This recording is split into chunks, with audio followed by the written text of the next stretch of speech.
What's up, sports fans? It's your man D back. Your mind sports talk. All right, man. Check it out. Check it out. Check it out. Sorry I'm late, guys. Sorry I'm late. Uh, I had to take care of some things. My doctor called, and I thought I would be finished before 1:30, but kind of ran over. Do apologize. Got to start trying to be on time a little more. So no excuses. Apologize for that, guys. All right, so let me pull this thing down too. So we're talking about this weekend's action, the aftermath. I didn't do it yesterday. It's kind of tired, man, from Saturday. Wanted to take a break, so didn't really do the aftermath, of this weekend's action. And of course, the headliner of this weekend's action was young Shakur Stevenson, which he headlined the card, and of course, the biggest fight, Anthony Joshua over Kubrat Pulev.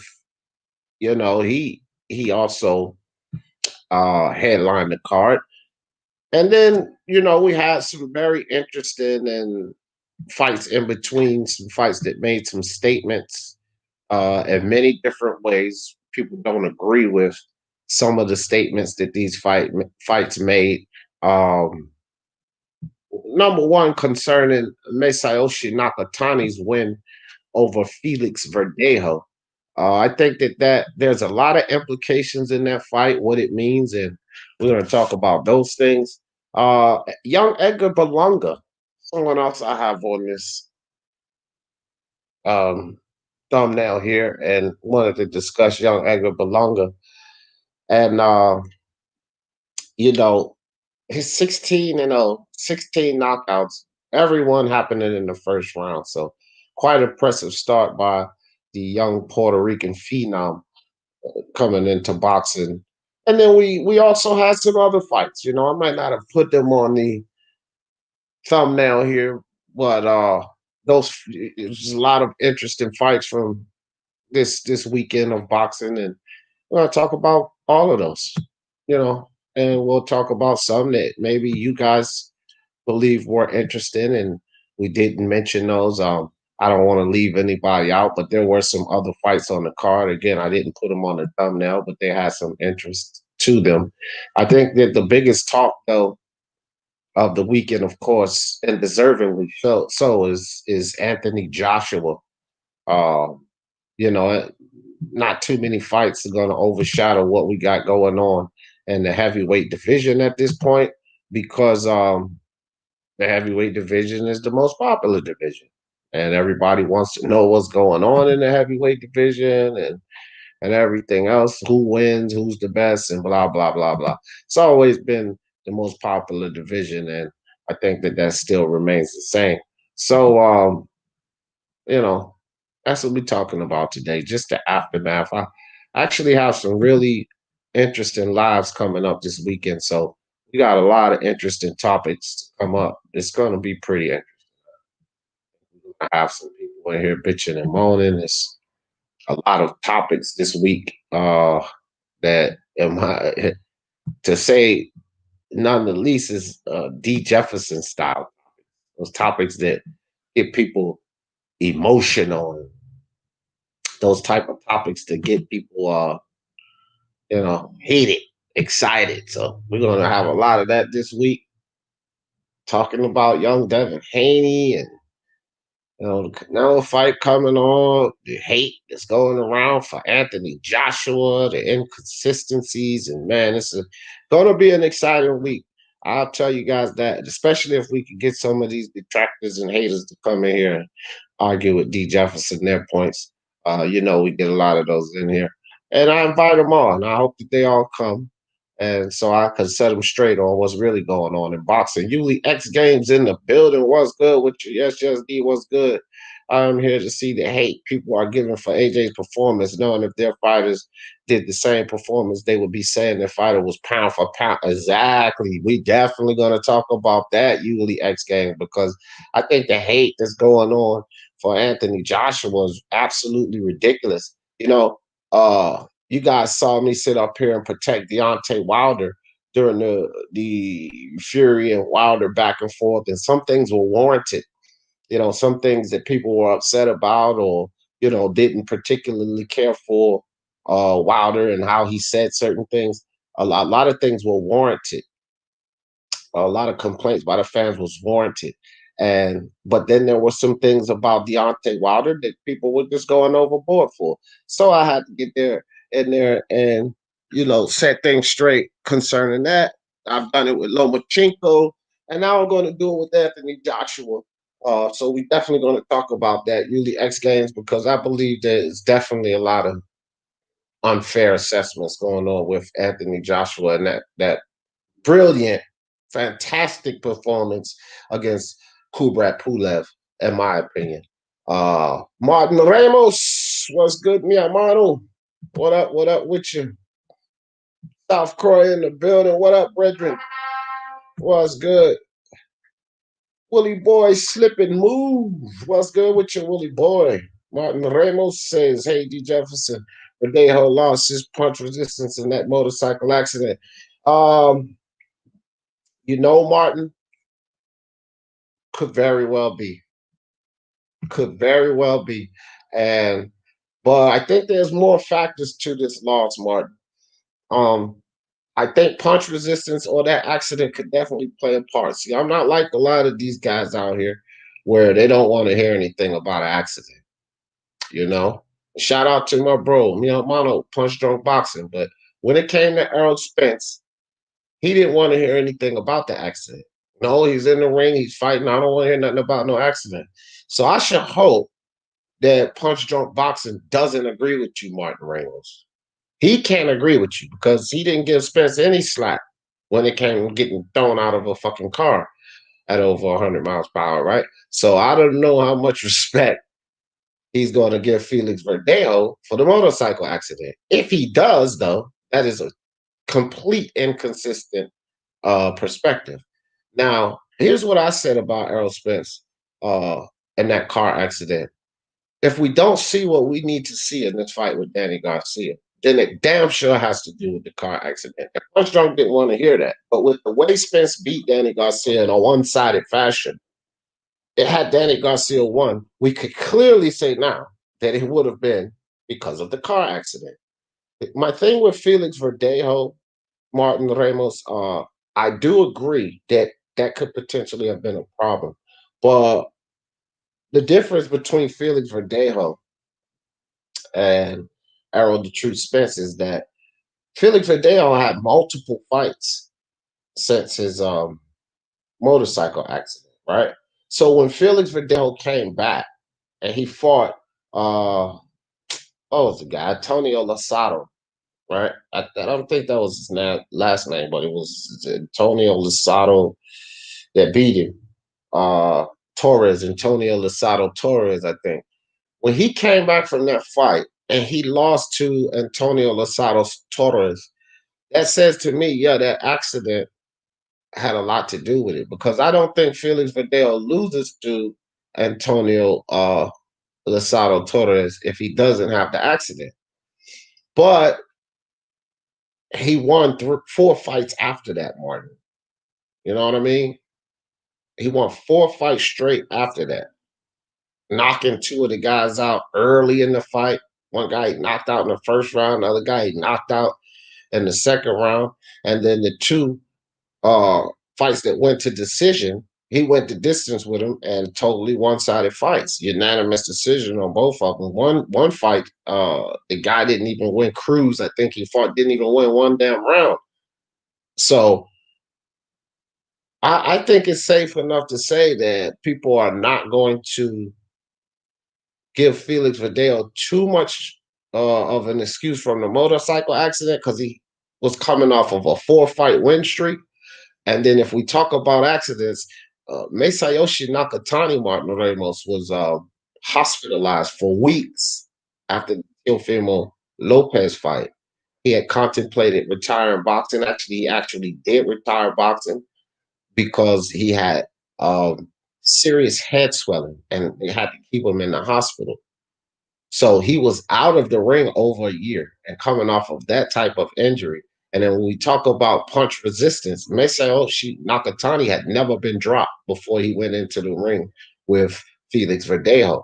But then Felix Verdejo dropped him early and then dropped him in the third round. Now let's be honest about this. Felix Verdejo don't got no fucking pop like Teofimo Lopez. He don't have that punch power as Teofimo Lopez. And Teofimo did not drop Nakatani. But Felix Verdejo ended up dropping him twice. So if we're gonna give Felix Verdejo, if we're gonna say, hey, it was the accident, well, maybe we could say, well, we could also give Nakatani some slight because of that brutal punishment, that brutal beating he received from Teofimo Lopez and almost sent him into retirement. So we're gonna lean on Felix Verdejo motorcycle accident after he had 4 successful fights, right? Let's remember that's from almost 3. The motorcycle accident was 3 years ago. That was in 17, and this dude had 4 successful fights after his return. Well, Nakatani had 1 fight with Teofimo Lopez. He was beaten to oblivion, hospitalized, retired. Then he comes back over a year layoff. Now, Martin, uh, you do know Felix Verdejo ain't been on no goddamn year layoff. As a matter of fact, he fought this year. He fought twice before Nakatani this year. He fought last year. He fought 18. Nakatani been on an over year layoff and off of a hospitalization and retirement. So I think it washes, to tell you the truth, Martin Ramos. I think it washes.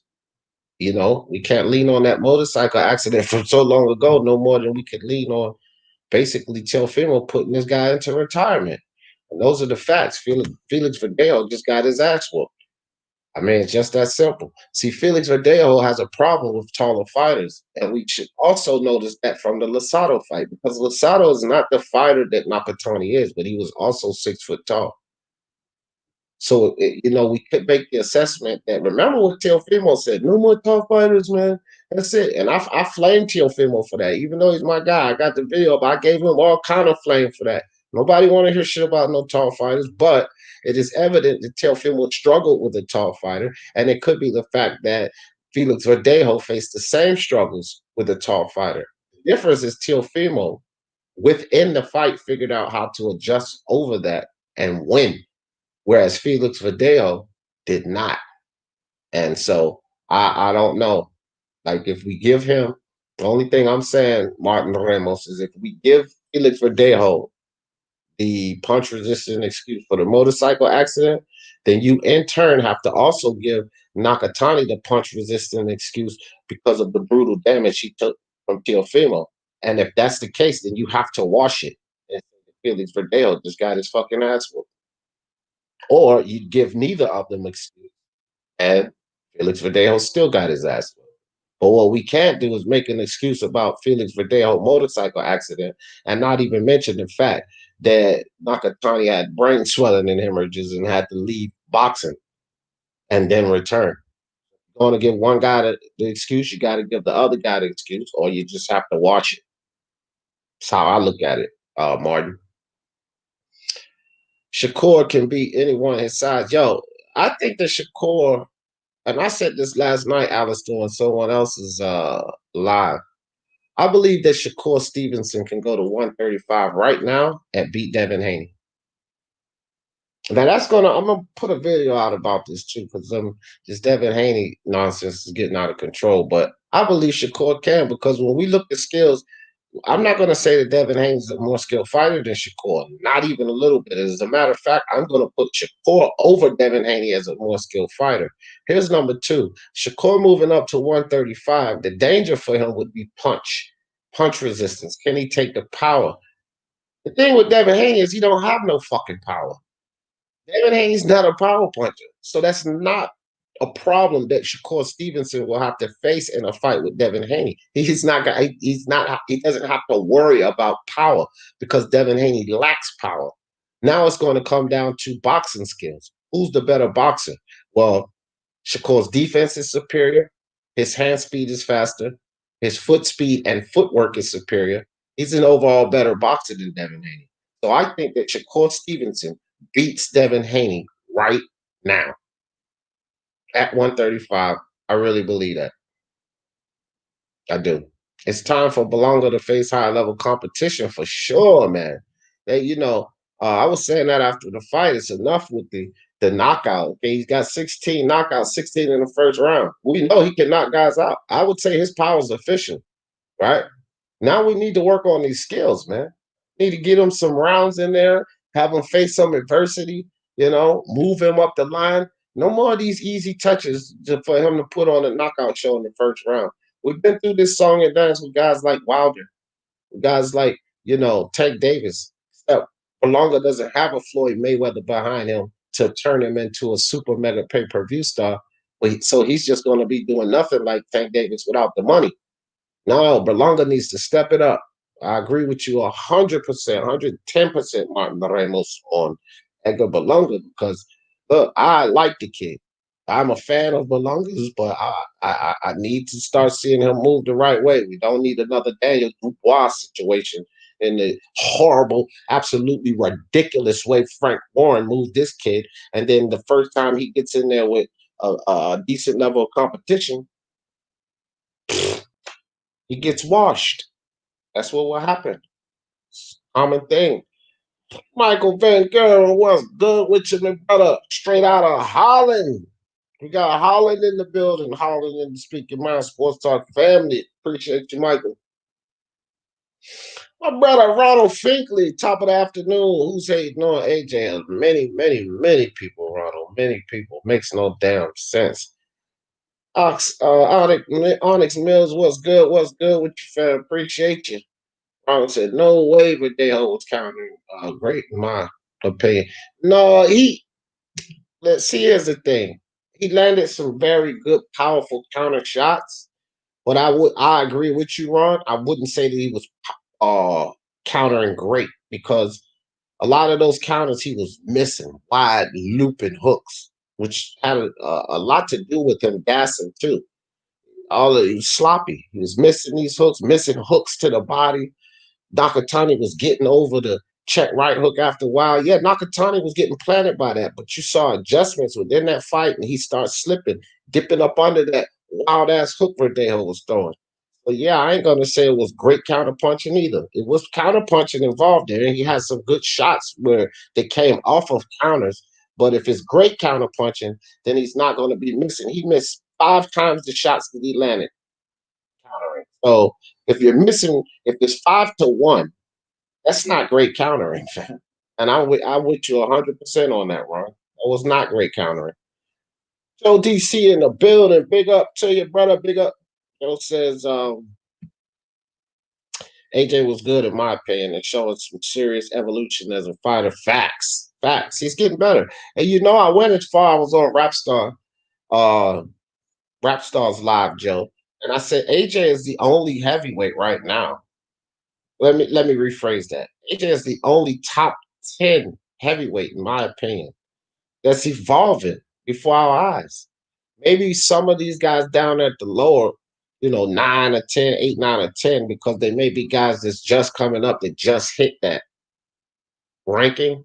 But when we talk about the Furies, the Joshua, Dillian White, the Povetkin's, the Ruiz, the Wilders, these guys that are solid in the top, they're not getting any better. They're not improving. They're not involved in their game. It's only Anthony Joshua, not even Tyson Fury, because with Tyson Fury, my guy, I think he's at the pinnacle. You know what I mean? He can only work on perfecting his craft, but he's plateaued. He's peaked out. He's climaxed. You know what I'm saying? Tyson Fury is going to add to, but Anthony Joshua is evolving. He's becoming a different boxer. So, bro, yeah, man. Agreed, Joe. Agreed. Shout out to Joshua, man. Beautiful, beautiful weekend for this guy. Shout out to the boxing heads worldwide, no doubt. Martin Ramos says, I still think Spence is still affected by that car accident, even though he had beautiful fight against Garcia. Yeah, I agree. I agree with that too, man. I think he is as well. Hey, Ma.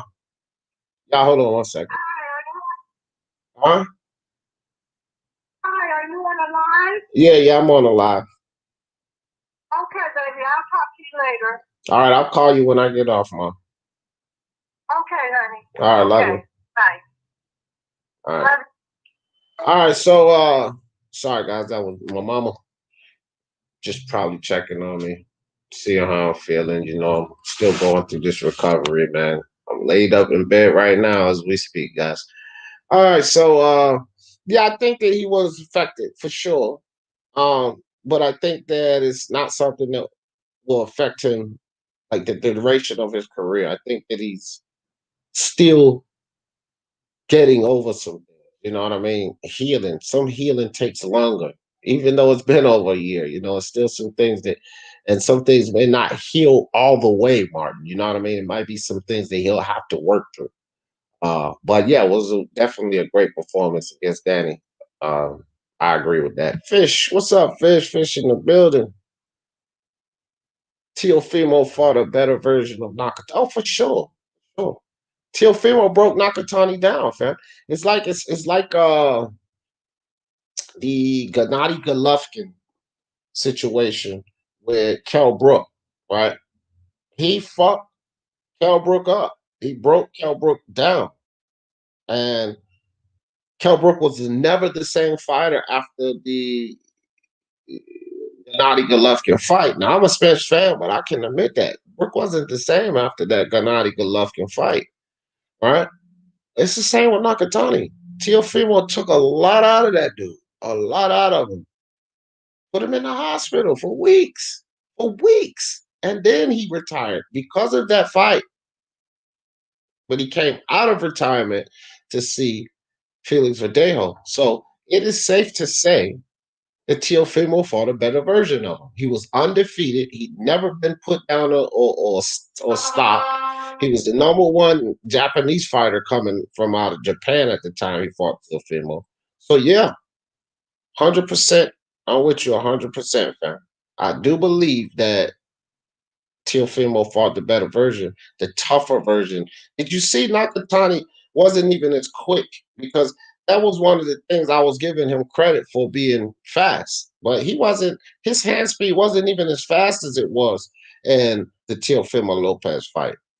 It most certainly was not. So, bro, again, I can only agree. I can only agree with you on that, man.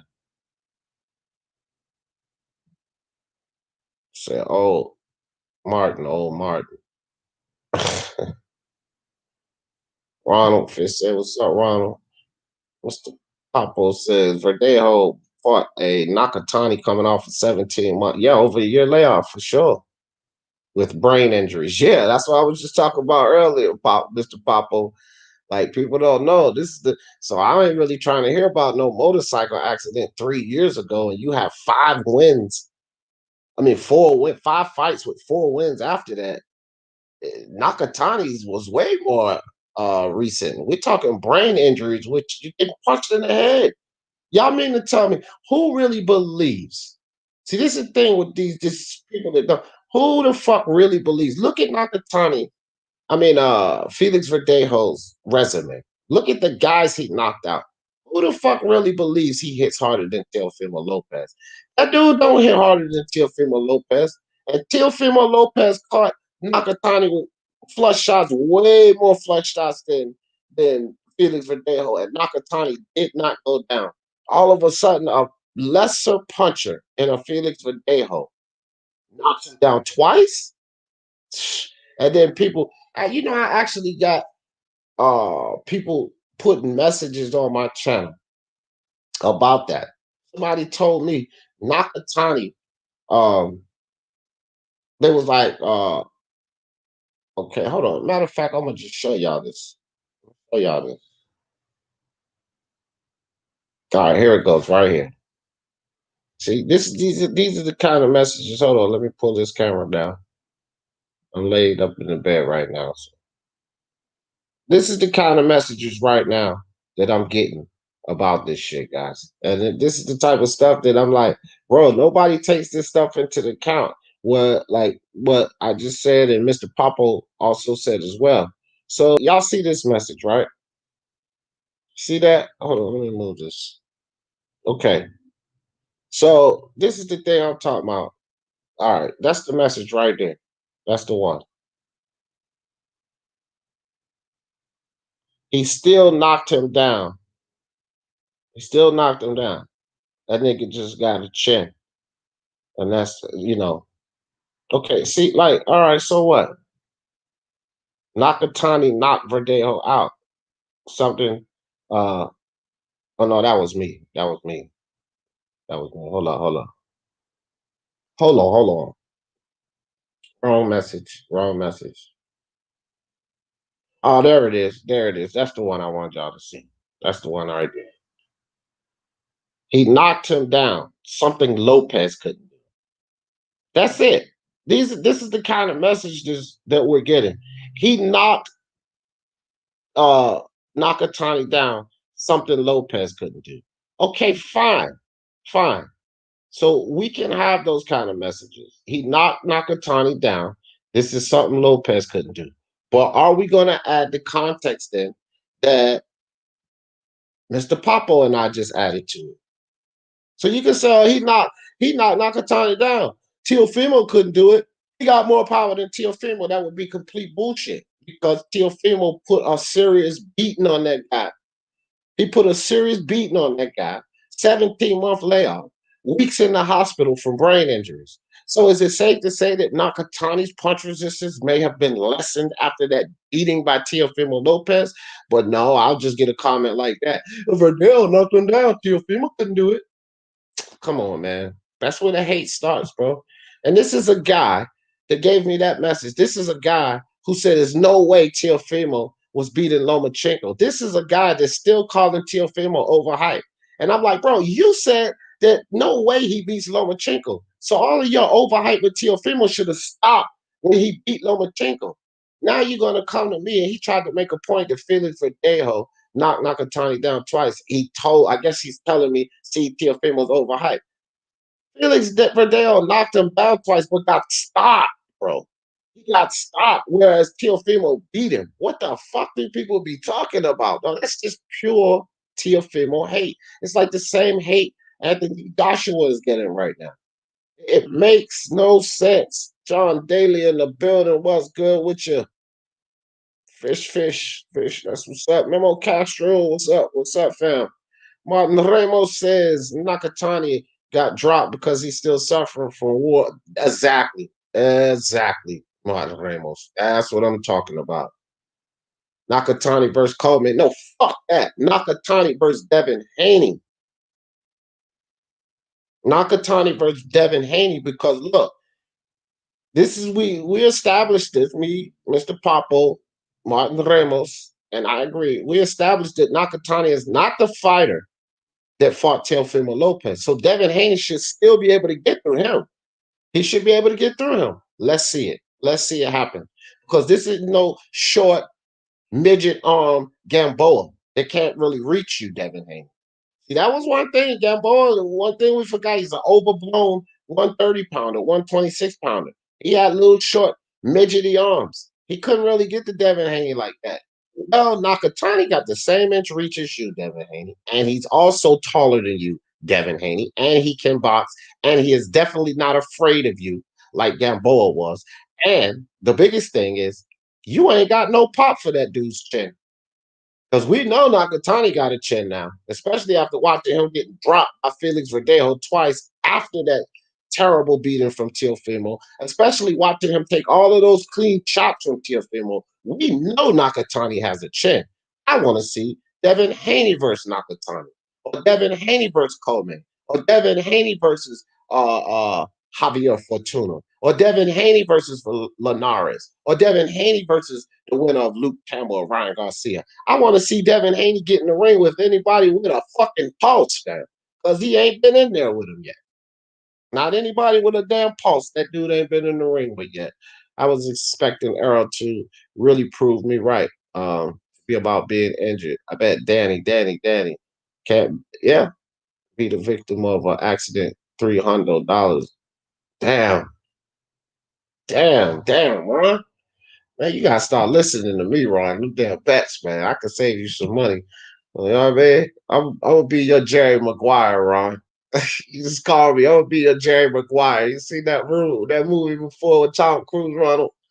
That's me. DJ, you're Jerry Maguire. You gotta stop with them crazy bets, man. I thought you don't make that bet, Ronald.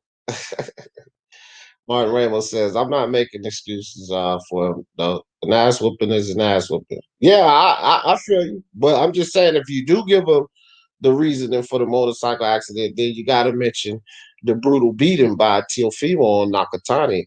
You know what I mean? Guess who's Bill Sack, Sergio Martinez? Oh, who's Bizak? Oh, man, he's old. Sergio Martinez, 52, 3 and 2, 29 knockouts versus Husi uh, Koivuila, Husi Koivuila, 27, 24-7 and 1 with 9 knockouts, 10-round middleweights. Hey, man, Sergio Martinez is going to win that fight, but I think Sergio Martinez, man, just give it up, dude. Stop fighting. Johnny's mom's big ass. All right, D, do you want to hook up? Oh, my gosh. All right. All right, man. Johnny's mom's big ass titties is boxing talk, man. Cut that talk out. I'm gonna boot you from this channel, man. We don't even have that nonsense over here. Uh, I think Shakur gonna beat a lot of these guys. Yeah, I think, man, I want to see Shakur Stevenson versus Tank Davis or Shakur Stevenson versus Miguel Berchelt. No more fucking around. Tank been fucking around his whole career.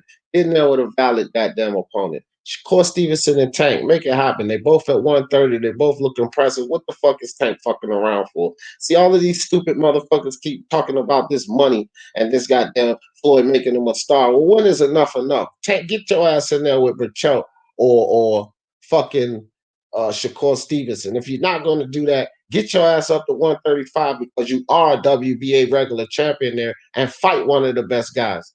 That's what Tank need to do. Fuck Tank Davis, bro.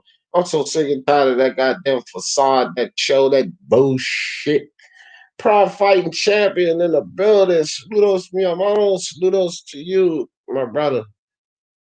Berlanga has game changing power. I agree. It's time to step up. Yeah, for sure. For sure. El Primo, what's up with you, mi hermano? Ronald Finkley says Berlanga 168, Jerron in his boots at 147. My favorite too. It come up becoming prospects. Yeah. Jerron Ennis is that dude has a really high ceiling, and I like this fight with Chris Van Heerden. Finally, for Jerron in his boots, he's getting a valid fight. I love this fight with Chris Van Heerden because, like I said before, it was unfortunate that Jerron in his boots hasn't been able to get a good shot, a good look. Nobody wants to throw him a bone. So, finally he's gotten this Chris Van Heerden fight. And Chris Van Heerden is not the top level opponent, but it's damn sure twice, 3 times better than anybody freaking Boots Ennis has fought in the ring. And it definitely validates Boots Ennis more by beating Chris Van Heerden. It also offers a common opponent to one Errol Spence Jr. Because for many people that don't know, Errol Spence Jr. had a fight with Chris Van Heerden. Now, of course, Errol Spence Jr. beat the living hell out of Chris Van Heerden and stopped him. He didn't knock him off his feet, though. Okay, and it's a good chance that Jerron in his boots can. Now, if Jerron in his boots goes in there, and I would assume that the assumption is that he's going to stop Van Heerden. Now we got to look at how he stops Van Heerden. How he stops. I'm sorry, Van Heerden, because hey man, depending on how he stops Van Heerden, like especially if he sleeps and put him out, put him on the ground, that's a huge statement for. That's one huge statement for my man Jerron in his boots, right? But we still have to keep things in perspective. And this is where fans always overblow shit, right? They always overblow shit. Errol Spence Jr. fought Chris Van Heerden in September of 2015. Over 5 years ago. Over 5 years ago, did Errol Spence fight Chris Van Heerden. Chris Van Heerden was 28 years old when Errol Spence fought him. Okay. Now we're talking about a Chris Van Heerden who is 33 years old, 5 fights removed from that Errol Spence fight. One good thing about Chris Van Heerden is since he's fought Errol Spence, he hasn't lost a fight. Hasn't lost one fight, but he's coming off of a long layoff as well because he hadn't fought since August of last year. So we can't put too much into this Duran and this Boots win. I definitely picked Duran and this Boots to beat Van Heerden, but we cannot put so much into it because Chris Van Heerden has been totally inactive for over a year, and he did not fight Errol Spence since 5 years ago. So, and he's 33 years old now. So we cannot overblow this win. I don't think that Duran in his boots, it depends on the fashion he beats him in. I don't know how much more credit we can give him than Spence, no matter how he stops him, if he does stop him, because here's the reality of it. We talking punch resistance, wear and tear, so forth and so on. Spence was beating the living shit out of Chris Van Heerden. I mean, beating the hell out of him. This is one tough character, is Chris Van Heerden. Okay, and again, Spence was the only guy that ever stopped him, and he did not put him off his feet. He did not bring this dude off of his feet. So we're gonna have to see Duran in his boots performance with Chris Van Heerden. I'm glad that it's a 12 round. I believe it's a 12 rounder their fight. So that gives them some rounds, full rounds. If it's an 8 round fight or some shit like that, I think that Van Heerden could weather the storm for 8 rounds. I want to see if he could weather the storm for 12 rounds. Now I am picking Duran in his boots to win that fight, and I'm also picking Duran in his boots to stop Van Heerden in that fight. But I think it's going to be a later stoppage like Spence, 8 or after, 9 or after. If he stops him after 8, I don't want to hear shit about Duran in his boots compared to Spence because Spence stopped him at 8. So if he stops him anywhere after 8, still, it's a great win for him, great step up fight, but he still got more to prove. And it wouldn't say that he stopped Van Heerden any quicker than Spence. If he is to go the distance with Van Heerden, this lies where people got to stop. Well, I'm definitely going to come out and tell people why they have to stop overrating this guy because Chris Van Heerden is not a top guy. Even still, he's the best opponent. This is not a top guy. We don't talk about Chris Van Heerden and title contentions or mandatories or #1 ranking or interim champion. This is not Chris Van Heerden. This is a good name. He's a 33-year-old inactive fighter, and he's been on a year layoff. And he's already been stopped before. You see what I mean? This is who Duran in his boots is going to fight. I got my man Punch Drunk already talking freaking boogeyman and all of this nonsense, bro. I don't know where the prospect can be called a boogeyman. Like, this is the type of shit that starts this overhyping for these fighters. Calling Duran in his boots boogeymans and shit. Boogeyman, he ain't beat no fucking body, fam. How could he be a fucking boogeyman? Catacor in the building. What's good with your sis? I'm waiting for. I hope Punch come over here so we can. I want him to come up here on that goddamn boogeyman shit. Me and Punch, man. Me and Punch see some things a little differently. Something. I think, like guys, I'm gonna tell y'all this. Like Punch Drunk, Myron Magnus, Boxing Logic United comes in here, and these two guys in particular, with this whole for the sake of boxing shit. We ain't on the same mindset. And it's not anything. I'm not talking behind their back because I've told them this too. I just want all you guys to know. I'm not on the same mindset with Myron Magnus and Punch Drunk to just say certain things to not be as harsh because it's no good for the sake of boxing. Let me tell you guys what I don't think is any good for the sake of boxing. When we got new fans coming in here, and then Duran in this booth is about to fight Chris Van Heerden, and then you start talking about him and the likes of Roy Jones Jr., boogeyman at the 147-pound division, and this motherfucker hadn't fought anybody with a pulse. So the new fans coming in think this dude is the bee's knees. And this is what it is. This is what boxing is about. let me see what this guy has done. And then they go look at see what this guy's done, and they listening to him be a fucking boogeyman and compared to Roy Jones, and he's done absolutely nothing. His best win was a Juan Carlos Abreu, and Abreu had been beaten by anybody he stepped in the ring with a pulse. 5 times before he stepped in there with Duran in his booth. So Abreu makes you on the level to be compared to Roy Jones and start being called the boogeyman at the 147-pound division. What the fuck has he done? And then these new fans come in with all of this false hope and these narratives about what Deron in his boots is. And then he gets in the ring with a guy like Crawford and gets demolished. And then the fans are like, well, what happened? Everybody was saying he was this. Everybody was saying he was that. I don't think that's good for the sport of boxing. That's why I dispel all of that bullshit and say, no, we need to see what this guy is all about. We need to see him face adversity and attrition. Can't go around and calling him no fucking boogeyman. And he ain't even fought anybody outside of the top 30. And this is the truth about Jaron in this booth. He has not even had one opponent inside of the top 30, fam. And he's a boogeyman? God, man, this type of shit's gotta stop, man. And I'm disappointed in Punch Drunk pushing that kind of narrative when Punch, you know better than that, man. He shouldn't be pushing that type of narrative. I put the chat. I'm not just again. I ain't talking behind his back because I already put the damn comment in the chat about that on this video. That's the type of shit that I run around dispelling those rumors. I'm here to tell all you guys right now. Fuck no. Drawn in his boots is no more than Evan Haney or Ryan Garcia or Shakur Stevenson.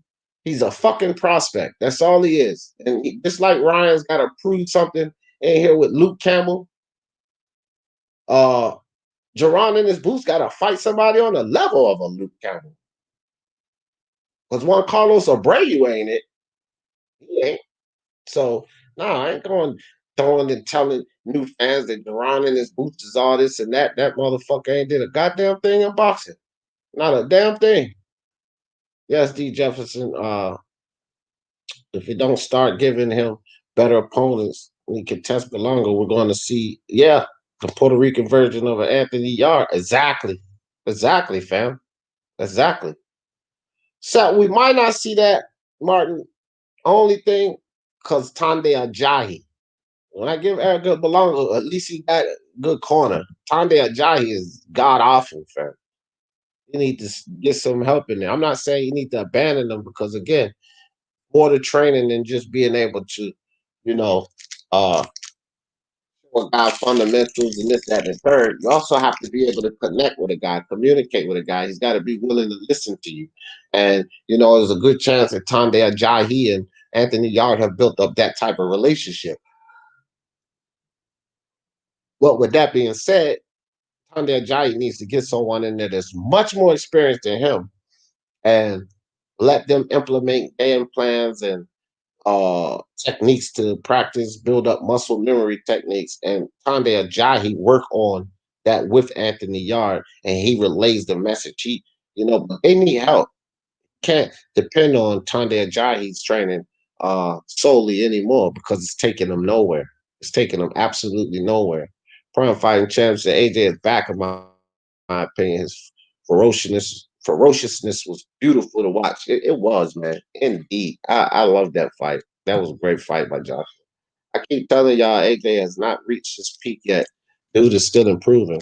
Yeah, keep telling them that, Cat. Keep on telling them. Because they ain't listening, sis. They ain't listening. They are not listening. And I've been saying this since the Ruiz fight.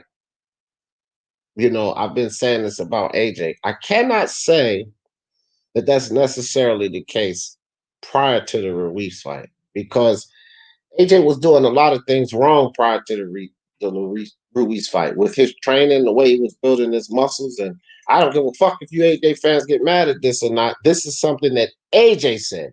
I am just regurgitating what AJ said. So for any of you motherfuckers that's getting ready to get mad at what I'm about to say, okay, take it up with AJ because I'm not doing anything right now but regurgitating what AJ said about himself. So I don't give a fuck if any of you don't like it or don't agree with what I'm saying. You're not disagreeing with me. You're disagreeing with AJ, Anthony fucking Joshua. Okay? Now, Anthony Joshua confirmed and validated the things that I was saying about him before Ruiz won. These bulky fucking muscles, okay? I don't care how much endurance and stamina training you do. Until AJ gets rid of those bulky muscles, he's going to have a problem with most of the guys he stepped in the ring with. Which in the first fight with Andy Ruiz, it was evident. Something else I said: if Anthony Joshua don't work on his damn footwork, he is not going to beat the best guys. Well, something he adjusted and accounted for when he fought Andy Ruiz. And the third thing I said is Joshua needs to adapt some type of an outside game because he ain't going to be able to power through everyone. The third thing that he fucking did, and Joshua also came out and talked about that those were things that he did to improve himself, and he knew that he needed to work on those, right? So I've never said anything wrong before the first Ruiz fight. But I will agree that when you take those steps, when you don't make no fucking excuses for your loss, like he definitely didn't do that. He came out with a video and told fans, don't make excuses for him. That's the sign of a guy that's taking himself to another level. He's fighting all the right fights, so he's definitely trying to be great. You can't complain about AJ. Not the performance this weekend, not the way he's moving in boxing. He's an example of what you want out of a champion. My guy Fury is not. Now I might be a Fury guy, but that's not an example of what you want out of a fighter. All of this bullshit he says, running around, fucking around, not defending titles, fighting low level competition in between. I ain't gonna advocate for Fury on that bullshit. That's a lot of bullshit he does. And when you look at that compared to Anthony Joshua, no, Anthony Joshua's way ahead of him. He's trying to be great. Fury's trying to be great in the sense of fighting Anthony Joshua. And this is why I tell everybody, look, fuck all of you guys' judgment about Tyson Fury. Yeah, he don't want to fight the guys in between, but he wants to fight your guy, right? And shout out to my brother IBFP. He does some things just like Punch. Like, I don't agree with pumping up fights with false narratives just for the sake of boxing. But with my brother IBFP, I don't believe that you have to diminish another fighter to boost up your guy. He's an AJ fan, but I hear a whole lot of him diminishing Tyson Fury. Well, if you're diminishing Tyson Fury to nothing when AJ beats him, I don't want to hear your mouth about how AJ is the greatest. Because if Tyson Fury is nothing, just like they did with Wilder, oh, let's not get overzealous. He only beat Wilder. Okay, well, if this is where you putting Tyson Fury, like he ain't shit, he don't do this, he ain't this, he not that. When AJ beats him, don't try to pump AJ up like he did anything great. Because you just said that Tyson Fury was shit. And this is the thing with Nuke. You listen to him talk about Tyson Fury, he diminishes Tyson Fury to almost nothing. And when you do that, then you can't take with so much credit when your guy AJ beats him because you're diminishing him to nothing. I'm not doing that to AJ. I don't do that to Wilder. I tell people to put some respect on Wilder's name. I tell people to, I've been praising AJ. But you go listen to some of these AJ fans talk about Fury. All they can do is find a way to diminish Fury. So when AJ beats him, what does that mean? AJ didn't do much. Now, that wouldn't be like that in my case because I say it's a 50-50 fight. And, so if AJ beats Fury, I'm going to give AJ massive credit. But I'm also going to shit on all of those guys like IBFP and all of that because I know that they're going to come out trying to give AJ massive credit. But I'm like, no, sir, because y'all motherfuckers said Fury wasn't shit. So you can't give him but minimal credit because he just beat a fighter that won't really nothing. He was overhyped. People were overhyping him. He put into him. He's not really a great fighter. So if he wasn't really a great fighter, then he can't be a great fighter that AJ beat when he beats him. Because y'all didn't say Wilder was a great fighter. So when Fury got the win over Wilder, y'all said, okay, let's not get too big. He only beat Wilder. So say the same thing when AJ beats Fury. But I can guarantee you guys, it won't be the same energy. That's why I tell people, stop diminishing these fighters. If they good, give them their fucking credit. Just like I'm doing to AJ. Because when, my guy, when, this shows I'm a Tyson Fury fan. When he goes in there and beats AJ, I can comfortably say that my guy is the best, the greatest. He beat fucking AJ because I'm giving AJ his proper credit. But you AJ fans ain't giving Fury his proper credit. Therefore, when if AJ beats Fury, if he can beat Fury, y'all can't take but so much. Y'all can't. That's just a fact. Bektamir Melikuziev versus Berlanga. Scott Brown, didn't you ask me this the other day? Bektamir Melikuziev has more time, more rounds, more experience in 6 fucking fights than Edgar Berlanga has in 16. And that's a fact. Bektamir Melikuziev has an extensive amateur pedigree. Berlanga doesn't. That's a fact. These fighters have to be built right.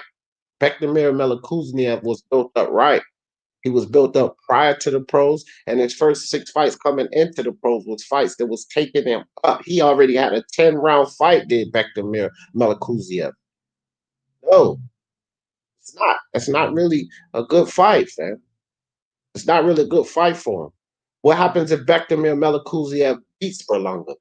Then he got beat by a prospect with only 6 fucking fights. And it's a good chance that Bektamir could beat him because Bektamir knows more about boxing. So that's not a wise fight to bring up your prospect with. You got to bring him up with a guy that's going to give him some rounds, but will probably not beat him. You got to bring him up with a guy who's tough, who's a valid name, but probably will not beat him. You don't want him to go in there and get beat. You want him to go in there and learn. You don't want to put these prospects in too much danger. You want to put them in valid fights, fights that's going to test them, push them. You know that they can win, but it's going to give them, this guy is going to give them some problems. It's not just going to let him walk in there and have his way. You don't want to snatch their confidence out by getting them beat by another very impressive prospect, and Bektamir Melikuziev, but has done much more, has more experience. You don't want to do that. That's what matchmaking is about.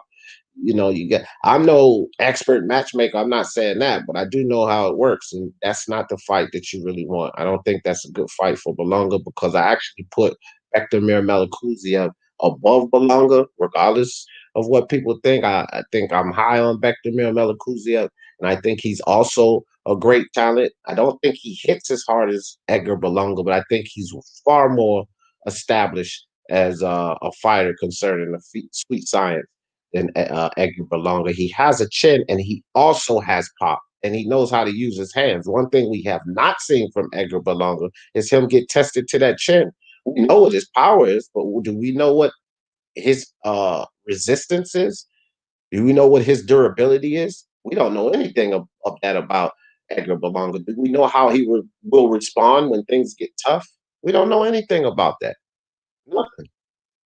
We need to find that out before we start tossing Edgar Berlanga in there with the wrong opponents. Give the kid some time, let him breathe. He has 16 fights, but he doesn't. They don't even equate to 9 rounds. Go do the math. Go do the numbers. This dude has 16 fights that don't equate to 9 rounds. Why? Because he's putting them all out in the first round. So he's not seeing the first full round in any of these fucking fights. Got to move the kid the right way, fam.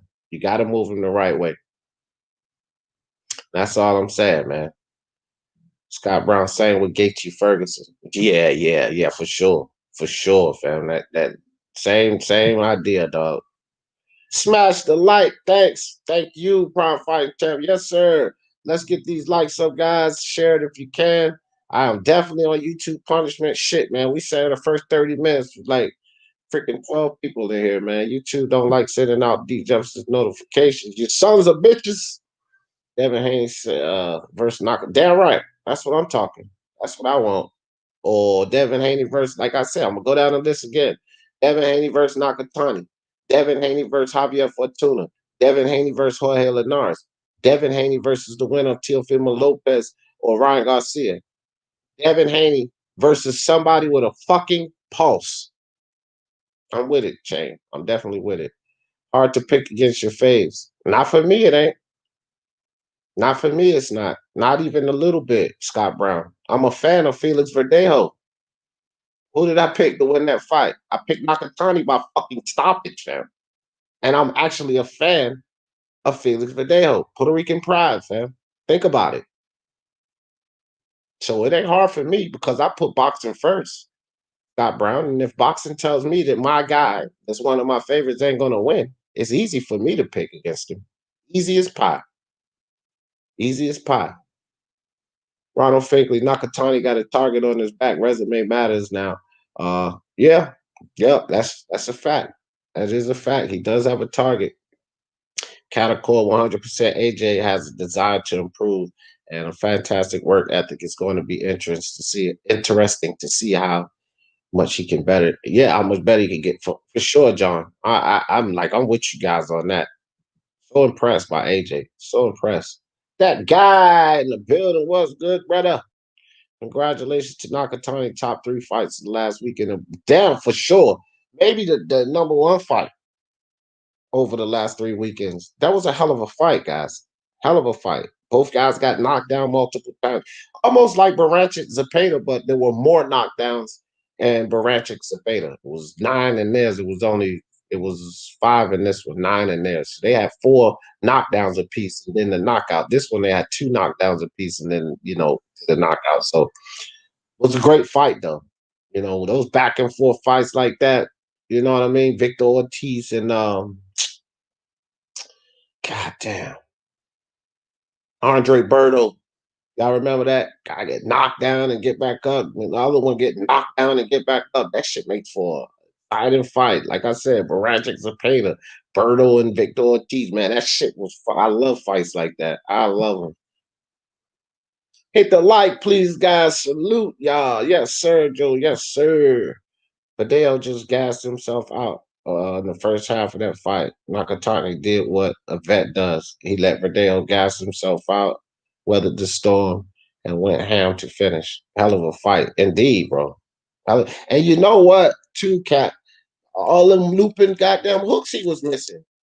Let me talk about this, too. For you fucking AJ haters. AJ, because I keep hearing this about AJ. AJ was scared of this, that, and the third. AJ, what made that fight? He did exactly what Felix Verdejo did not do. See, Felix Verdejo got that drop on Nakatani, and he got impatient, and he remained impatient, which is why he was throwing them looping ass hooks, loading up, trying to take Nakatani's head off. He was impatient. But with AJ, when he dropped Pulev, he got impatient in that round because he wanted to put him away. But then he backed off and he became patient. He showed adjustments. He showed IQ. He backed off, got more patient, kept beating Pulev down, and then put him away. That is called boxing. AJ did what Felix Verdejo did not do. Potentially, if Felix Verdejo did do what AJ did and calm himself, show more patience, and stop looping them goddamn shots, he wouldn't have got gassy, and he could have potentially won that fight. But he did not do what AJ did. AJ conducted himself. He made adjustments. He showed more patience, and he got the fucking job done. And he's actually getting heat because of doing that. People are so fucking lost in this sport. You can't do nothing but praise AJ for doing that, not give him heat for that. People trying to find ways to give him heat for that. What do y'all want him to do what Felix Verdejo did and then get knocked out by a goddamn Pulev? Yeah, man. See, fans don't know boxing. They don't know boxing. Breaking news: Khabib is returning in this spring. Who cares? I'll see it. I'll believe it when I see it. If he does, look, I don't really give a shit, Scott Brown, if Khabib returns because Khabib need to do like Lomachenko did. Lomachenko went at 126, beat up guy. Ain't none of these fuckers gonna beat me. Went to 130, beat up guys. Ain't none of these fuckers gonna beat me. Went to 135, and then that's where he got beat. Tell Khabib to go up to that next level. See, they say that he's way stronger than everyone. He's way ahead of everyone at the weight class he's in now. So move it up. Move it on up, Russian Bear. See if you can Russian Bear Maul and toss around Jorge Masvidal. See if you can Russian Bear or Maul and toss around Kamaru Usman. Let's see if you can do that to these guys. Khabib Nurmagomedov. Other than that, I don't give a fuck about Khabib Nurmagomedov coming back to a weight class where people are underclassed. That's basically what he's going to be coming back to. A weight class where people are underclassed. The dude is a beast. He's a dog. But if you're going to compete, if you're going to talk about the greatest, move up. You beat Conor McGregor. He's already fought at that weight class. So go up, Khabib. Go up. See if you stay undefeated. Because I don't think he beats Masvidal. I do not think he beats Kamaru Usman. I do not think he beats Clint, Gilbert Burns will fuck. I think he will fucking sleep Nurmagomedov because Gilbert Burns has a powerful punch. Not only does he have a powerful punch, Gilbert Burns is an excellent jiu-jitsu artist. I think he beats Nurmagomedov. So Khabib, come on back, but go challenge yourself. And if you ain't gonna do that, Khabib Nurmagomedov, I don't give a shit. We'll just watch Khabib beat people up at lightweight. That's all we'll watch. I had to go flirt with my neighbor. I'm back. Oh man, styles make fights. Indeed, they do. Get that work, Ronald. I know it, right? Normal style made it easy. Nah, nah, bro. Nope. Teofimo style made it hard for Lomachenko. Stop taking shit away from my boy with that. That comment takes shit away from what Teofimo did. Loma style made it easy for Teofimo. Who the fuck? Nobody in boxing is Loma style easy for. Dude, he's probably the most pure boxer in boxing. How is the most pure boxer in boxing style easy for someone? That comment takes away from my guy Teofimo Lopez. Switch it around, Scott Brown. The kid had more talent, more skill, and his style made it hard for Lomachenko to win. That's valid. Stop taking away from my dude, because words does matter, bro. You don't call a guy who's arguably number one pound for pound, the best boxer in boxing. His style made it easy for Teofimo. That style wasn't supposed to be easy for Teofimo, man. How many people said that Lomo had way too much for Teofimo? Now we're gonna say Lomo's style made it easy for Teofimo? Fuck no, bro. I'm not having that shit. There will be no Teofimo, Errol Spence, Jamel Charlo, Tyson Fury, or Canelo Alvarez blasphemy on this panel, in this chat, on this channel. No blasphemy. I ain't having it. Now, if you say something that's legitimate, then we can discuss it and I will eat it. But I will have no blasphemy about my top five guys. I'm telling you. Martin Ramos says Anthony Joshua counter punching has improved leaps and bounds since his fight. It has, bro. He's improved so many ways. I'm with it. I'm with it. Loma style that night. Man, whatever. Don't try to clean it up. Loma had the same style that night. Teofimo didn't allow him to do the things that he usually do. Go watch the goddamn fight, man. Lomachenko, the first time he tried to go inside and pivot to the left like he usually do, Teofimo spent and caught him with a fucking hook. Lomachenko backed up outside and he stayed outside a little bit. These are things that Teofimo was preventing him from doing, fam. Y'all think that Lomachenko just sat there and really did nothing? Y'all won't go ready to get punched by Teofimo. Lomachenko went in there and did what he could do without getting knocked the fuck out, fam. Not that he just went in there and did nothing. Stop trying to rob my guy of his credit, man. I don't like it. I don't like it. And it ain't happening. That's a good point by my fan, please. What you talking about? Ronald. Okay, it's almost time for me to click the link in here. What point? There was no point from Gun Right Mafia that was good. I just body bagged the shit out of him on that chat this morning. And if you want to come up here and try your hand at it, Ron, and tell me why it was a good point, I'm getting ready to put this link in the chat in a minute. You can come up here and try your hand with that was not a good point. I don't give a fuck which one of those points that I showed that you was reading. It was not a good point. And I'm going to drop this link so you can come tell me how it was a good point. Fuck out of here. How's it a good point? That point that Gun Rights Mafia was leading to, Ronald Finkley, since it was a good point, is that Teofimo is still overhyped. And you believe that, Ronald? Don't fucking come riding on no fucking gun rights comments, because gun rights comments were supporting the fact that Teofimo's overhyped, Ron. That's why I went back and forth with him. And if you want that smoke about my guy being overhyped, click that goddamn link when I drop it. Anybody. Teofimo ain't no fucking overhyped. I'm not trying to hear that. Glad I told some guys to pick Nakatani straight. Yeah, well, I told guys to pick Nakatani by stoppage. And guess what? They fucking happy because they got a plus over the plus. He was already plus 250.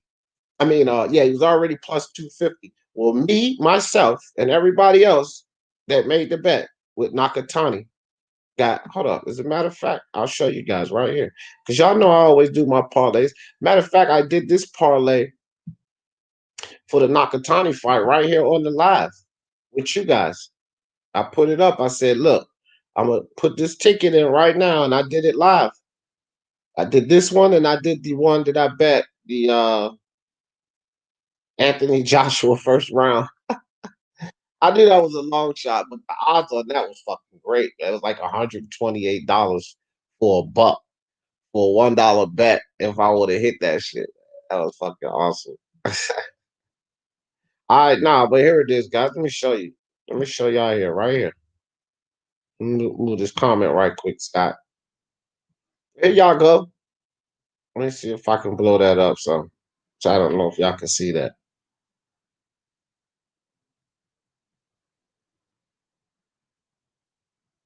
All right. That should be a little better. That should be bigger right there. Okay, so here y'all go right here. Group round betting. I picked Joshua. This is a ticket that I already won off, guys. Well, I bet $1. It's a little bit over, but I only bet dollar parlays to win $35. Odds plus 3,500, guys. So let me tell you guys something. I only do dollar parlays because I'm not really a gambler. So I just do it for excitement. I do it for the fun of it. I can gamble off $6 or $7. That's not even gambling to me. That's playing around. But if you got a dollar ticket in, right? When you can win 35 bucks off of $1, doesn't that make this fight a little more exciting for you? Even if it's boring, it's like, okay, don't get knocked out because you know you could get 350 times your money. Well, what this means with this bet like this, uh, and I only bet $1 again because I do, just dollar parlays because I'm not really of the gambling nature, right? Let me minimize this just a little bit. All right, so y'all can see the whole thing. But this is what this means. So you risk $1 here, right? And all of you guys can do this. You risk $1, so that's my risk, $1, to win $35. Odds equaled up to plus 3,500. So if you would have bet $10 here, then you win 350. If you would have bet $100 here, then you win 3,050. Right? That's the type of bet. I put Anthony Joshua to win round 7 through 9 plus 300. I think Anthony Joshua took him out in round 9. I picked Nakatani, and this is what I was telling you, fam. You could pick Nakatani straight, and then it was a plus 250. But I picked Nakatani by KO TKO plus 800. So when you add these up, plus 3,500, whatever, however they do the fucking calculations, it comes up this ticket here. I guess it's not just plus 300 plus 11. The odds go up more because you need both of these to cash in. So that makes the odds of you winning tougher. So when you combine these, you your ticket comes up to plus 3,500 odds. So I bet $1 and I won 35 bucks off of that. But it's not about the bet. Because like I said, I'm just doing these bets for fun so that I could call alone, but so that I can also kind of put my money where my mouth is. Y'all know in this community, people say, well, put your money where your mouth is. Okay, it's only $1, but I put my money there and I actually won $34 off of knowing what the fuck I'm talking about. Joshua 7 through 9, Nakatani KO when he was the fucking underdog. A lot of people too thought that he was going to beat Nakatani, and that my friend is a great bet to make there. So anyway, yeah, that's all right, guys. Let me get this link in the chat. I've been rambling on for an hour. Somebody told me the other day that I need people on the panel. That's the only way you have success, TJ. You gotta have people on the panel. You can't hold no show down. And it's funny to me because there used to never be anybody in here. And the people that wasn't here didn't even really want to come on the panel. Yet I used to hold the goddamn show down by my damn self. Like now I can't talk and answer questions without having people on the panel. Man, these people in this YTBC community, I swear, bro, these people are such haters. It makes no sense. Hateration, fam. the extreme amount of hate and vitriol, envy and jealousy in this community is ridiculous. All right, let me slide down, guys, because I know I'm always behind. Make sure I ain't miss nobody coming in. Link in the chat. Anybody want to come up? Right now, what's good with your brother? Raider from LA in the building. What's up? What's up? Let me see. I'm sliding down. Got Boxing Finesse, King of London in the motherfucking building. What's good? What's good? Nick Harmer, my brother. I'm glad I did slide down. I didn't mean to miss that, Nick Harmer. Smash the like, fucks. Oh, I don't know. I don't know if that was that. Funny fuckers. Is that what that means? I don't know what FSS. I don't know what the acronym is, but I appreciate you big time for the super chat. My man Nick Harmer. Taco MXBC, I heard Ronald got kicked out of the LDBC for sending naughty pics to guys. Hey, Taco. So let me explain this to you. MXBC is my guys, Coco Tyler, El Jefe, El Dog, Dirt, and all those guys. I'm cool with the MXBC, but this ain't no fucking free smoke channel. Don't come over here with these stupid fucking comments, Taco. Come over here and talk about boxing. Other than that, I kick people the fuck out of here for this. I don't even want this type of shit in my chat or in my community no more. So let's talk boxing, fam. Other than that, I'm gonna boot your ass off this fucking channel. I'm telling you, I'm glad you just came on the panel, so now you can talk about that. Taco, I don't do this type of shit. Over here, fam. Keep that shit off my channel, dog. Talk boxing over here. Don't talk about other people. Like, let's talk boxing, fam. I don't like all that toxic arguing back and forth. There's plenty of channels to go to do all that free smoke bullshit. This ain't one of them. This is a boxing talk channel. So like, I'm eliminating all of that shit. There ain't no harm or foul to nobody. But you do that shit in my chat. If I see it, I always miss a lot of comments. But as soon as I see it, I'm booting your ass off the channel after I give you a warning. So I ain't gonna just boot you off. I'm gonna let you know it ain't that type of party over here. Keep that shit out of here. Ronald Finkley is a part of the Speak Your Mind Sports Talk family. So I don't give a fuck what you think about it. Let him know that off of this channel. Don't bring that shit here, fam. Do me that favor. Boxing Finesse, nothing new. What I'm hearing, yeah, it's all the same, don't you? What's up, Taco? What's good? What you got to say about boxing, my man? Not about Ronald Finkley. We talk. What's up, D? What's good? Is that Hey, Coco? bro. What? This you, Coco? Yeah, bro. You changed your name, fam? Hey, my channel got terminated. Get the fuck out of here, bro. Oh, Yeah, bro, it got terminated, bro. fucking 'Cause we were notifications talking and about the shit. Jays too much. I was getting ready to come over there and like, cause I was thinking, damn, why I ain't been getting no notifications? Cause I've been on L Dog shit. You know, I know El Jefe said he got locked for a second, but I was wondering why it was no notification. Cause you know, I always used to come to your channel. And then now I didn't know it was shut down, fam. Yeah, bro, it's done. It's done. It's a wrap. They You shut us cranked back up, down. didn't you? Well, I just have this channel now for now, bro, because YouTube said I'm not allowed to have no more channels, so I'm just trying to keep it on the low. You know what I mean? Damn, bro, what the fuck kind of shit they on? They didn't even give me like I searched up what they told me, and they said that when they suspend your channel, they say that it they don't even bother to give you a strike because what's on your channel so bad or something like that, and they took me down. Not even a warning. Oh fuck. It could have been that stupid MMA champ, bro. Nah, Come bro, it showing was them dick pic. Look, I'm gonna tell you something. I seen somebody else channel get shut down was showing a dick on their channel, fam. That dude came up here on this channel and then I seen him do. I don't know if it was your channel, but he did it on the MXDC channel. He put a yeah. I remember that. I that remember shit that. to It get the happened. channel shut down, fam. Hey, bro, it is what it is. We kept it too real. Oh, Yeah, I also want to keep. I also wanted to tell you something. I heard Johnny Boy wants his money back, bro. So I'm just giving you a warning. fuck Johnny Boy. I just was going back and forth with him on Mark's live. I told Johnny Boy this. It's just this simple.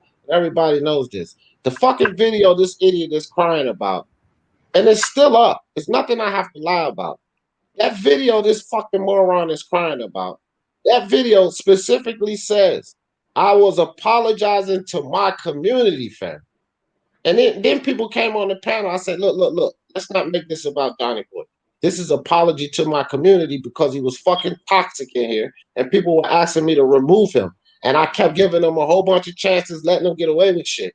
So that video he fucking crying about was not no video calling him a racist. It was a video of me apologizing to the Speak Your Mind Sports Talk family for allowing this dumb fuck to sit here and be toxic in this community, fam. You feel me? That's all it was about. So tell Johnny Boy to go suck a dick, fam. Because since that video, I've told him last night, do what I've been doing. Stay the fuck away from me. Don't come to my channel because I don't come to yours. Don't follow me around on every panel trying to get up there and talk to me. Forget about me. Lose my number. Don't think about me because that's exactly what I do to you. Right? You come fucking blaming me for him being put off of BDA. Johnny Boy, you fucking idiot. They kicked you off for the same reason I kicked you out of this community because you're fucking toxic, fam. We talk boxing, you come up here talking about how your uncle beat somebody up in the 40s. Don't nobody give a shit. We talking boxing, you come up here and talk about how your boys just got some pussy last weekend. Oh, we ain't talking about that. He disruptive as fuck.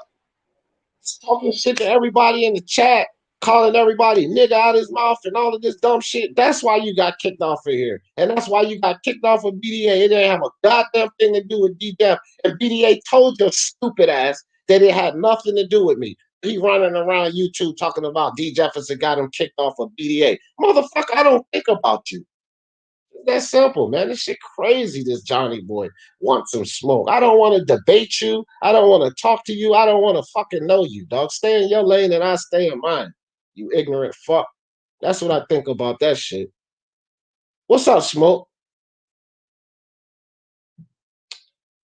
What's up, D? What's up, man? How you feeling this morning? Yeah, Teofimo is my dude. He been my dude since before he was most people dude. What? And there's a lot of Teofimo hate going on around, and then there's Devin Haney bullshit.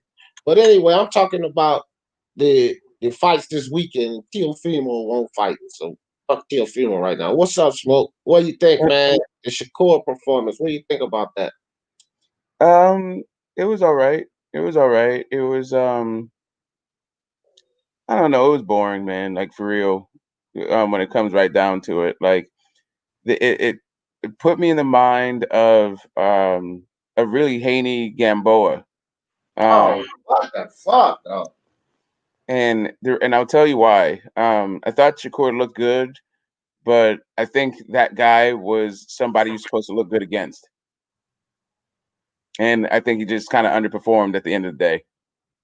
Yeah. I don't really see him.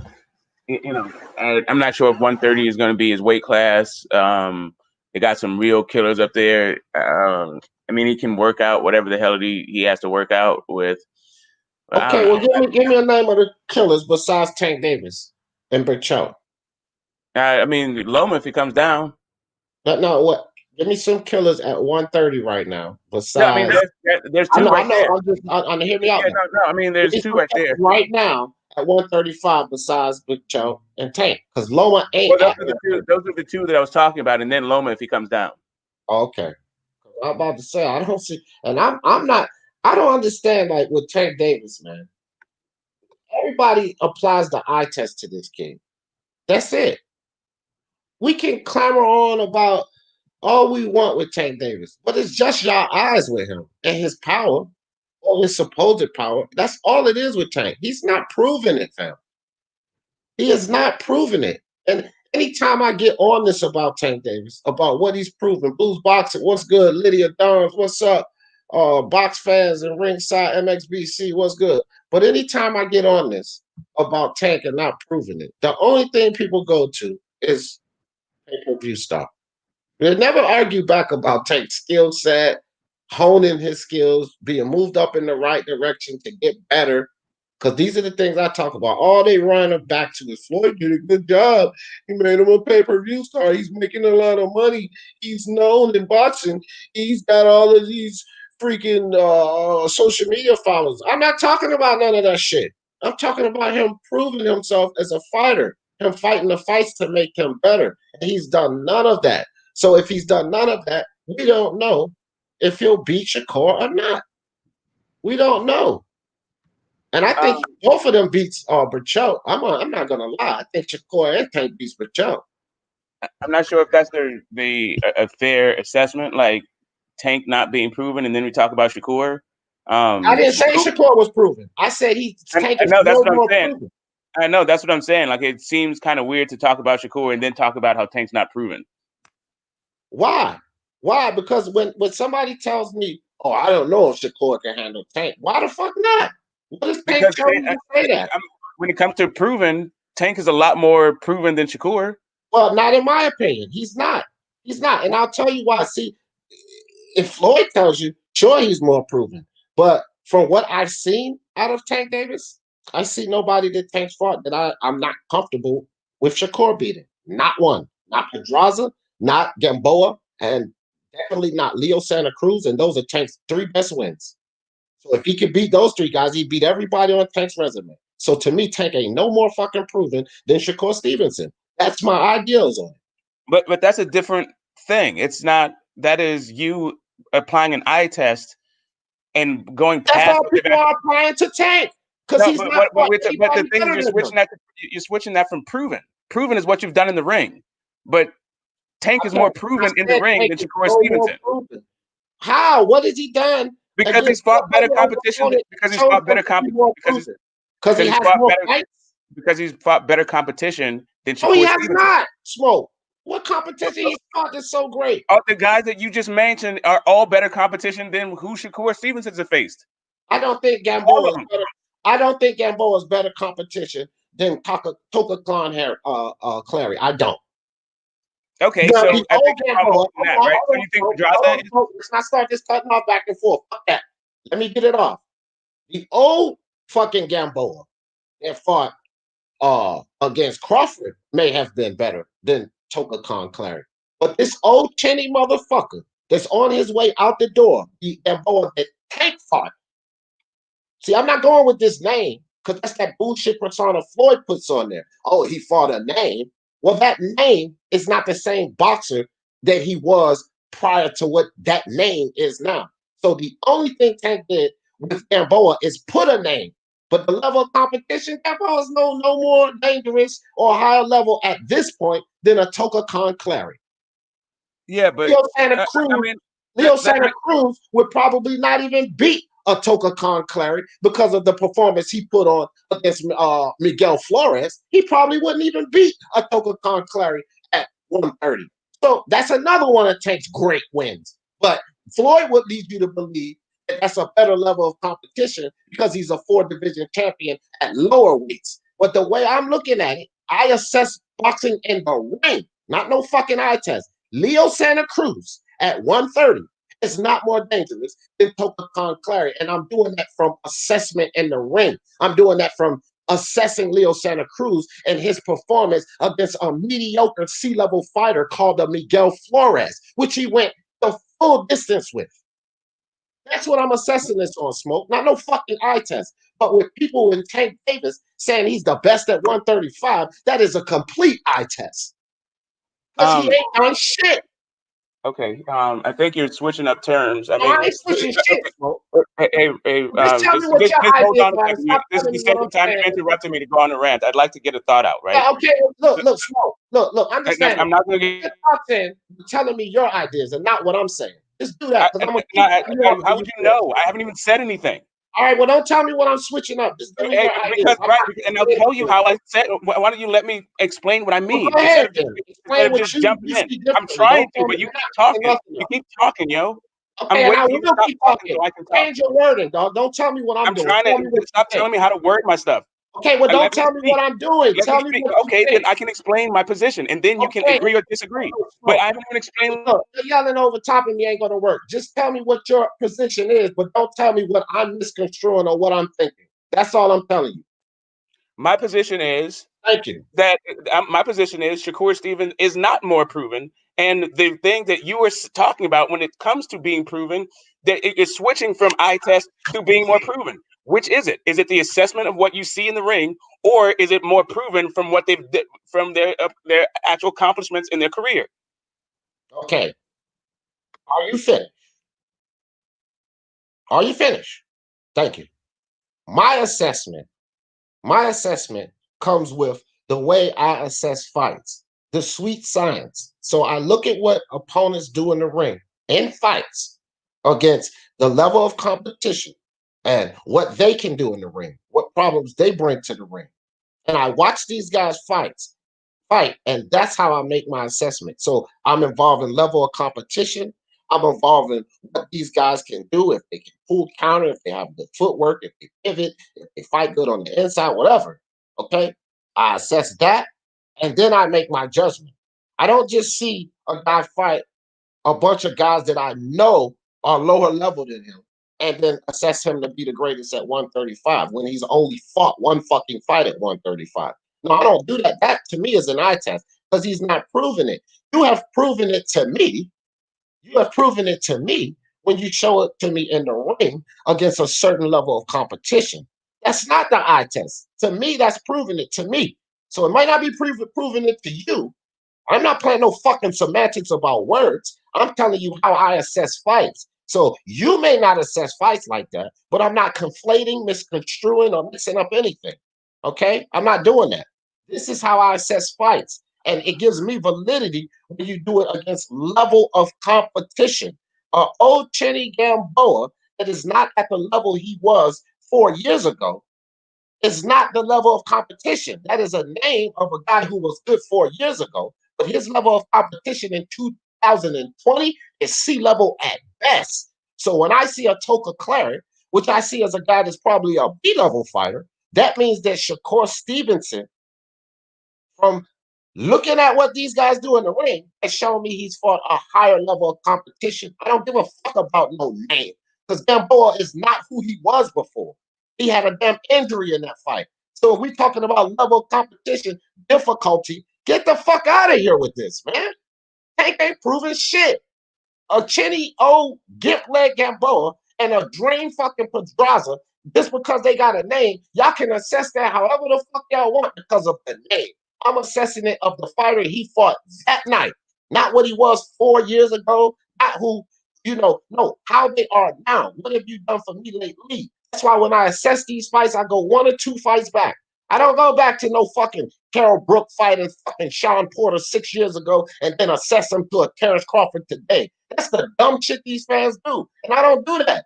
That's why I got a high percentage of getting these fights correct when I predict them. That's why. Because I assess them the correct way. Not conflate or misconstrue anything. Thank you very much. Yeah, that was a bunch of conflation and Yeah, misconstruing, whatever. and really a whole That's lot of your bullshit. opinion. But Like, you for real, can't. dude, I'm gonna You just jump can't. off your Yeah, panel. All you're whatever. gonna do is Smoke. rant and rant and rant and rant. Like I thought it was speak your mind, not get cut off and then filibustered, right? So anyway, to me, when you're talking about in ring accomplishments, stuff like are you a champion or not comes into play, I said in right? ring performance. When it comes to me, That's and why your I cut you off, Smoke, because I didn't say accomplishments. I said in the ring performance, fam. You can get mad. You sit up here. I don't know why you do that shit. I clearly said in the ring performance. I ain't say nothing about no fucking accomplishments. P boxing, what's up? Didn't you just hear me say in the ring performance? Didn't you hear me say that? Yo, salute to Smoke, man. Why did he go? Salute to you, D, You on man. mute, dog. Anyway, Yo, can you hear me? Can you hear me? Yo, can you hear me? I can hear you now. You was on mute at first. Oh. Salute to Smoke. Salute to Smoke. Salute to you, D. Yeah, Why did Smoke mad now because this motherfucker talk about argue from the chat, bro. That way I can shut you down when you tell me what I said because you hearing what the fuck you want to hear, bro. I didn't say nothing about no in the ring accomplishment. I said in the ring performance, Smoke. But then your arguments, you come up, oh, you say in the ring accomplishments. Bro, I didn't say that shit. You gonna keep sitting up here telling me what I said and be all fucking wrong about it. Get the fuck on with that shit, Smoke. If you learn to I think you both are right, to be honest. I think there's a misunderstanding, but it is what it is. It always happens. There's no point arguing about it. But okay, yeah, man. well, let me ask you this. Let me ask you this, because this is where we were going with Tank Davis when he fought Gamboa. Okay, now this is something that I understand. I know in the sport of boxing, because of who Gamboa fought, where he's been, he has a bigger name than Toka Claret. I understand that. But at this current day and time, when Tank fought him, he's not a more difficult opponent, and he's not a higher level than Tokukan Clary right now. He was at one point, and he does have that name, but what they can perform and produce now, Gamboa is not over Tokukan Clary. He's not over I disagree. Alfredo I Santiago. disagree. I disagree, D. Who I is he disagree on that beating one. though? Okay, well tell me why. Tell me why. Tell me why. Because Gamboa is more proven. Okay, I believe Gamboa, he can beat that Toka Khan guy. I think I believe he can. I honestly do. I think Tank. To be honest, you're all sleeping on Tank. Okay, Tank, the power is real, man. Wake the fuck up. Well, I know no, I'm on your no, channel, but I have to speak my mind, innit? Do you know what I mean? So all I'm saying is Tank. Yeah, you know, he's a boxer and he's a puncher as well at the same time. He's real, man. The boy can punch, and I think, and even like, I don't know if you watched on the weekend the Showtime card, Chris Colbert, Chris Primetime Colbert, he's good as well. You know what I mean? I like those type of fighters. You know, puncher, boxer, like, you know what I mean? The knockout. I mean, Shakur, like, you know, he's all right. Shakur Stevenson, he's nice. He's a good boxer, but I think, you know, he's just waiting for his man strength. That's all I'm thinking about the knockout and all that. Everyone's expecting a knockout, and yeah, it was boring to some extent. You know what I mean? Because, you know, Tank, he gives us the knockout, man. He's got legitimate power, bro, man.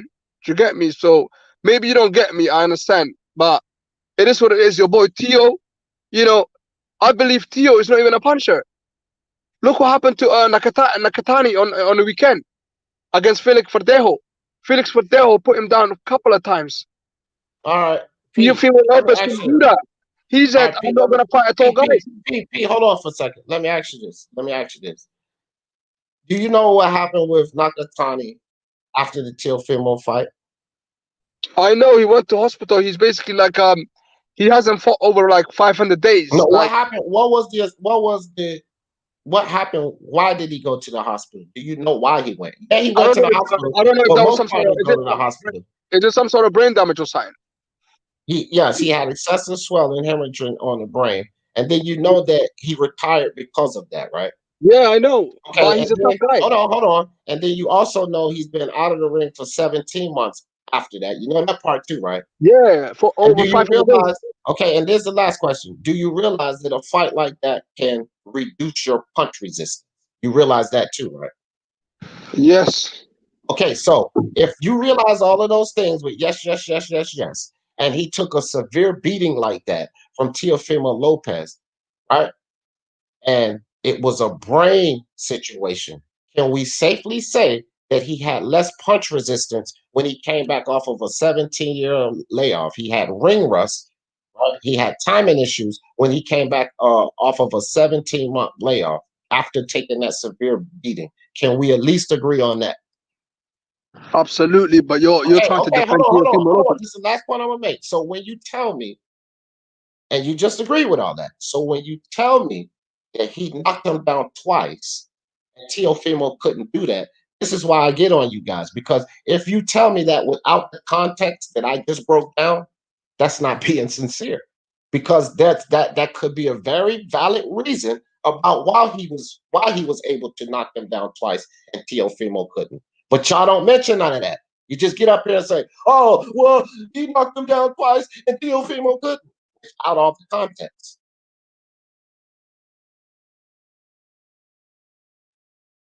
That's all I'm saying, bro. That's all I'm saying. Gotta add the context, man. We can't be sitting up here saying all of this silly shit without putting context. If I say something about a fighter, like I'm saying about Tank Davis, I'm giving context behind it. I'm not making up all of these stories and this shit. He couldn't do. He did what Teofimo couldn't do. He knocked Nakatani down, but we don't talk about the fucking brain hemorrhaging, swelling, the dude spending weeks in the hospital, what about 17 fucking months. We don't talk about none of that. We just say that Verdejo put Nakatani down when Teofimo couldn't, but Verdejo got knocked the fuck out, and Teofimo beat this guy, a fresher Nakatani. Right? A Nakatani that wasn't on a 17-month layoff. He beat a Nakatani that didn't have brain damage and was beaten to a pulp. That's what Teofimo beat. Can I say something? Can I say Yeah, something? go ahead. Can I say? I think you're reaching with respect, yeah, because I think the guy is a warrior. He's a Japanese warrior at the end of the day. Okay, I just believe Verdejo got more power than Teofimo Lopez. That's just my opinion, and I believe a Yeah. lot of people think like that as well. I don't think that layoff got nothing to do with it. He recovered, otherwise he wouldn't be in the ring. Okay, he's a warrior. He's a Japanese warrior. The shots that Verdejo was hitting Nakatani, if he hits that like anyone at 135, they'll go down. So it's got nothing to do with Nakatani. You know what I mean? It's just the power. We're analyzing the power right now, D. So if you see like Teofimo Lopez, yes, the kid got power, but I don't think he's got the same power like Verdejo or Tank, or even Colbert, Chris Colbert. So I just think, yeah, Teo's a good boxer. He Don't got get me wrong. 5 knockouts. What the fuck are you talking about? Chris Colbert has 5 knockouts, dude. Now 6. He's not even a 50% knockout ratio. Now you putting his power over a 50% knockout ratio over Teofimo? That's straight hate, boxing. I'm Colbert not has no hating though. power, dude. None. I'm just seeing like Colbert, he's improving as well. Yeah, Like you have to no, we remember. need to talk about skills and improving. You just say he got more power. Explain this to me. This motherfucker's less than a 50% knockout ratio. Again, he ain't fought no top level guys. And you just said you think he got more power. Fuck all the skills and the money they making and who his daddy is. Nigga, let's keep it on this power shit. How the fuck do you assess a guy like that with more power than Teofimo Lopez? Please explain this to me. Make sense of that. I believe Chris Colbert, in my opinion, and like the way I analyzed him on Saturday, I believe he has got more power than Teofimo Lopez. Teofimo Lopez is okay. He's all right. But I believe like he couldn't even put down a 126 fighter in Lomachenko. Lomachenko is legitimate 126. Let's be fair. 135, he's too small to be at 135. Okay. All right. Everyone knows that. Okay, so if you're gonna say let's be fair, then let's be fair. Lomachenko basically runs away from Teofimo for 6 rounds. But he sat in there and he banged it out with Linares and got caught with a straight right. He didn't sit in there and bang it out with Teofimo to be caught by anything. He ran for half the fight, right? But then we sit here and say he couldn't even basically stop a high-level guy that stayed away from him for half the fight. See why y'all don't put the Okay, context? what about when they were I'm still exchanging? talking. No, because I let you rock. So you're gonna have to hear this. When you say some bullshit, you're gonna have to hear this. Because at the end of it, you said, let's be fair. But you added none of that context in there. You just said he couldn't put him down, but you didn't mention for 6 rounds of that fight, this dude stayed totally away from him. You didn't even mention that. That's the type of context that make these statements dishonest, man. And then you're sitting here trying to convince me, but you'll never fucking convince me, that a Chris Colbert, this dude, is not known as no type of power puncher at all. You are totally disrespecting Teofimo now, fam, by putting Chris Colbert over him with more power. You're disrespecting people. You can't rationalize that shit. That dude don't knock. He's not knocking guys. That's my. I just think Teofimo Lopez, he's okay, but his power is showed that when they exchange him and Lomachenko, he's still gonna hurt him. Okay, he won the fight fair and square. Okay, but we're talking about power here. Okay, they did exchange at times, right? And Teo looked like hurt when they exchanged. Right. So let's not kid ourselves. Okay, he was hardboxing the guy. Yes, and Lomachenko was running around at times, but he couldn't even knock him down when they were exchanging. So Teofimo Lopez, yes, his power is good, but when you compare it to like somebody like Tank, even Ryan Garcia, I actually believe Ryan Garcia got more power than him. I do. So, and this kid's talking about going to 140. Good luck to that. So good luck to that, because you're gonna get knocked out. Okay, so let me ask you this. So you're telling me, no, it's no good luck to that. See, these are the things you don't understand about boxing. Teofimo will be more fluent, stronger, and more powerful at 140. And if you understood boxing, you would know that, because he's draining himself down to make 135. So when you drain yourself down to make 135, you lose speed, you lose power, you lose strength. Him going up to 140, being that he's 23 years old, that will loosen up those things. That's how boxing works. So you're saying when he moves up to 140, it's going to be worse? No, it's going to actually be better for him because he's draining himself. He's a growing man and he's in a weight class too small. Don't you realize? Ask any boxer, they'll tell you that. When you're that age and you're draining yourself down, you lose attributes and you gain them when you get into the correct weight. So what are you talking about? I'm just saying, and I know he's your boy. Your boy. No, Of course you're gonna I defend just your gave boy. you boxing facts. It has nothing to do with me being a fan. I just gave you boxing facts. That's about every boxer. That's not exclusive to Teofimo. I gave you boxing facts. It has nothing to do with Teofimo being my boy.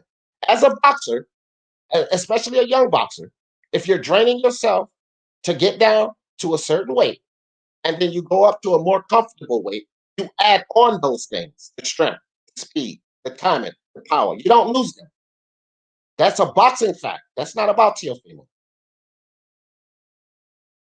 I think, to be honest, if you can't knock down a 126 guy, Right. I don't think you got no issue. Like, I don't think you got no business being at 140. To be honest, I personally think he should like prove himself more at 135. Let's see you at 140. I think his dad, he's pushing him too hard. To be honest, I think Tank will knock him out. I believe Haney will outbox him, and I believe Ryan Garcia probably knocks him out. Okay, so Tank. You know what I mean? And Chris Colbert, that's an interesting fight as well. All right, so let me ask you this then. So Tank Davis, who's never really proven his power, besides at 130, knocking out guys coming up from 126, and this same Tank Davis who only has one fight at 135, which is where Teofimo lived at. This same Tank Davis that took 12 full rounds after 2 knockdowns to stop old Chinny Gamboa, definitely knocks Teofimo out.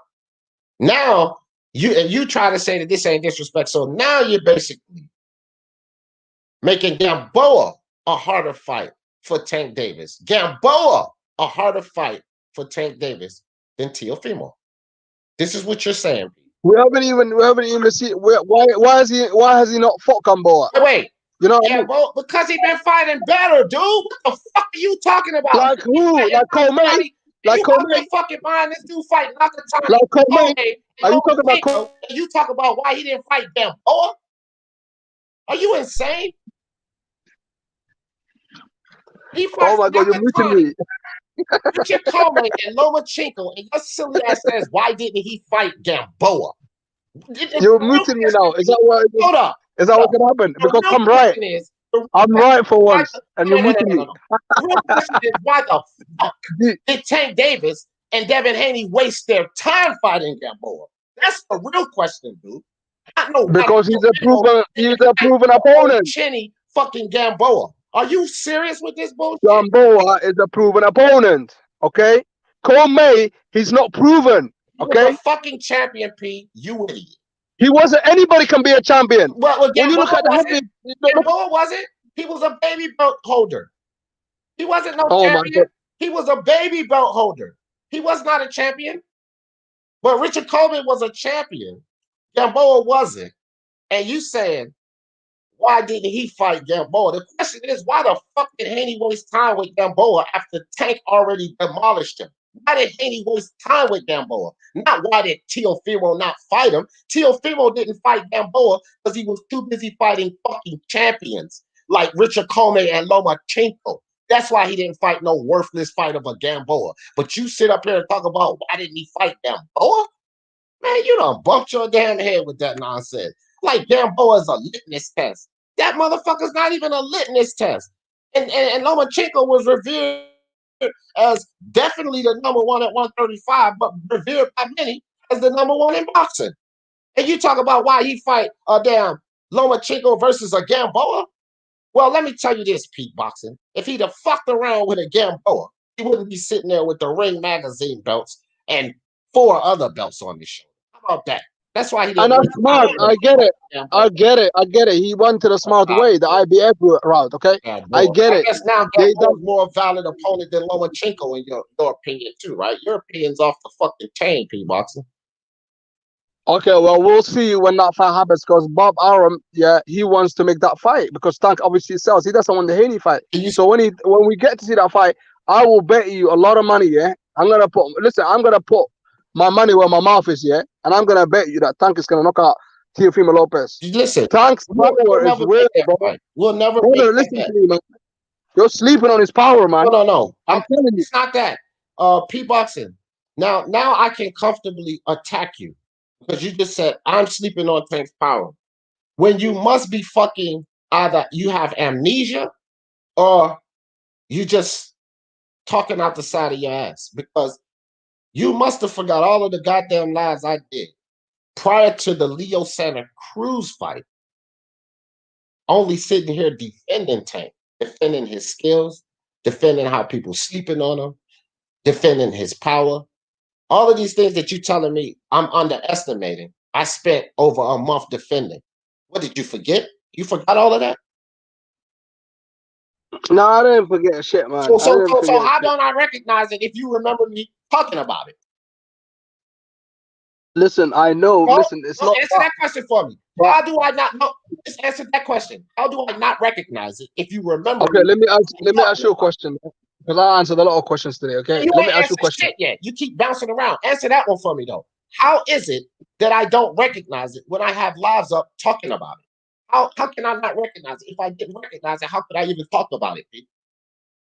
Yeah, but it feels like you're trying to it feels like you're trying to start a narrative that Teofimo Lopez is hits harder than Tank, and I don't believe that at all. Okay, well you see your beliefs just go by your belief. You throw away everything that these guys are proving in the ring, and you just go with your beliefs.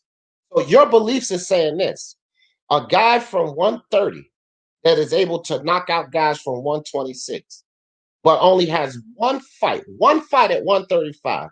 And it took him 12 rounds to knock out an old chinny guy at 135, which is his only test of power at 135. Because most guys in this sport of boxing, when they go from one weight class to another, we expect them to show that their power transitions to this weight. Tank has not proven that yet.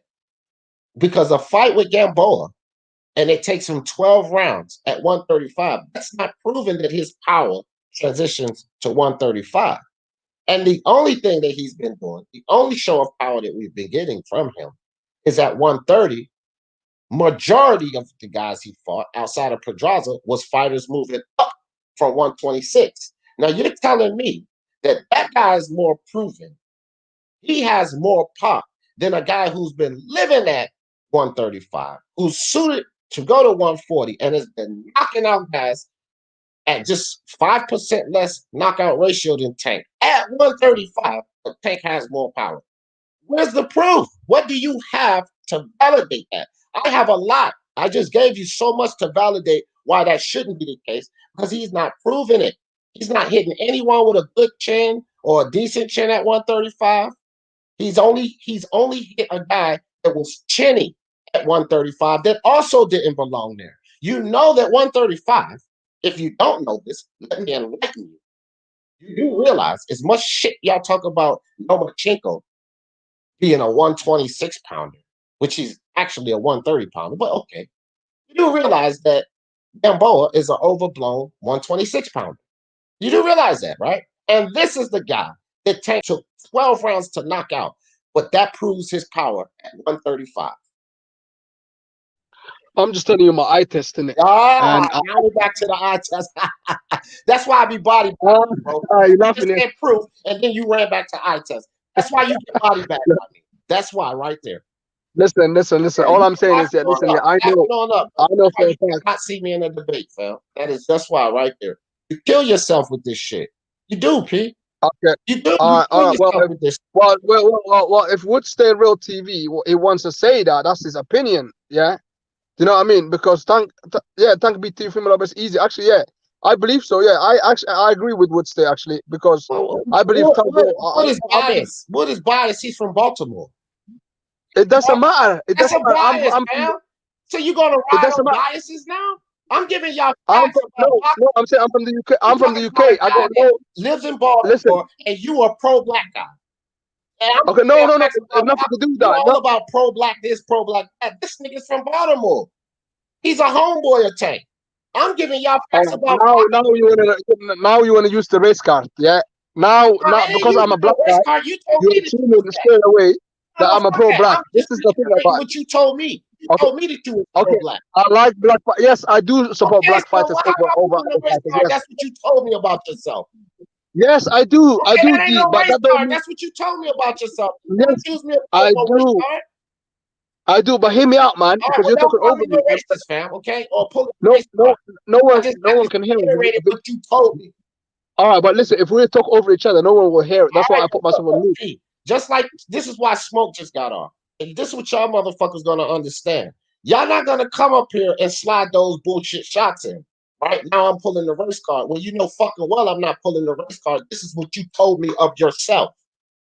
So that's not pulling the race card. That's telling everybody what you told me, Pete. Let me explain, innit? Let me explain So why I said it. explain that. Because you know why? Explain it. Let me explain, okay? Because listen here, I like black fighters. I support black fighters over other fighters. That's correct, That's okay? fine. But at the same time, the power, we're analyzing the power right now. We're analyzing the ability. So when it comes to that, I'm fair on that one. I'm just saying the support is completely different than when you're analyzing someone's ability.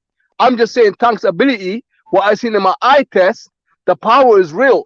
Teofimo Lopez, yes, he has got power, but I don't think it's the same type of level like power what Tank got. And that's my opinion. That's my opinion. And you can't take it because Tio is obviously your boy. And I get that. It's T- And you told me, you know, you got Latino in you. So obviously you say that you're half Puerto Rican. You got Puerto Rican in you. I get it. Yeah, I got You have to write. You have to write for your boy. You get me? Yeah. Yeah. Well, this is my thing. Is Teofimo a black man or Puerto Rican or Native American? Or is He's a Latino, he's just like what you said you are. he's You said you're Honduran? Puerto Rican, right? Look, he's Honduran. I do actually. I know. He's from Okay, Honduras. He's from look. Honduras. Okay, listen. I will admit, when it comes to some Puerto Rican fighters, I do have a bias, but I always say it. I always say I have a bias. I don't sit up here like you and act like I'm calling it straight when I know I have a bias. I'll say I have a bias, and I do. Edgar Berlanga, Felix Verdejo. I was hoping Felix Verdejo beat Nakatani, even though I picked Nakatani to win. So I do have that bias when it comes to certain Puerto Rican fighters and some black fighters, but I don't use it in my assessments, fam. You utilize that bias in your assessments because Tank Davis, I understand you telling me. Hey, hold on, who's that? You got an echo, man. You can tell me.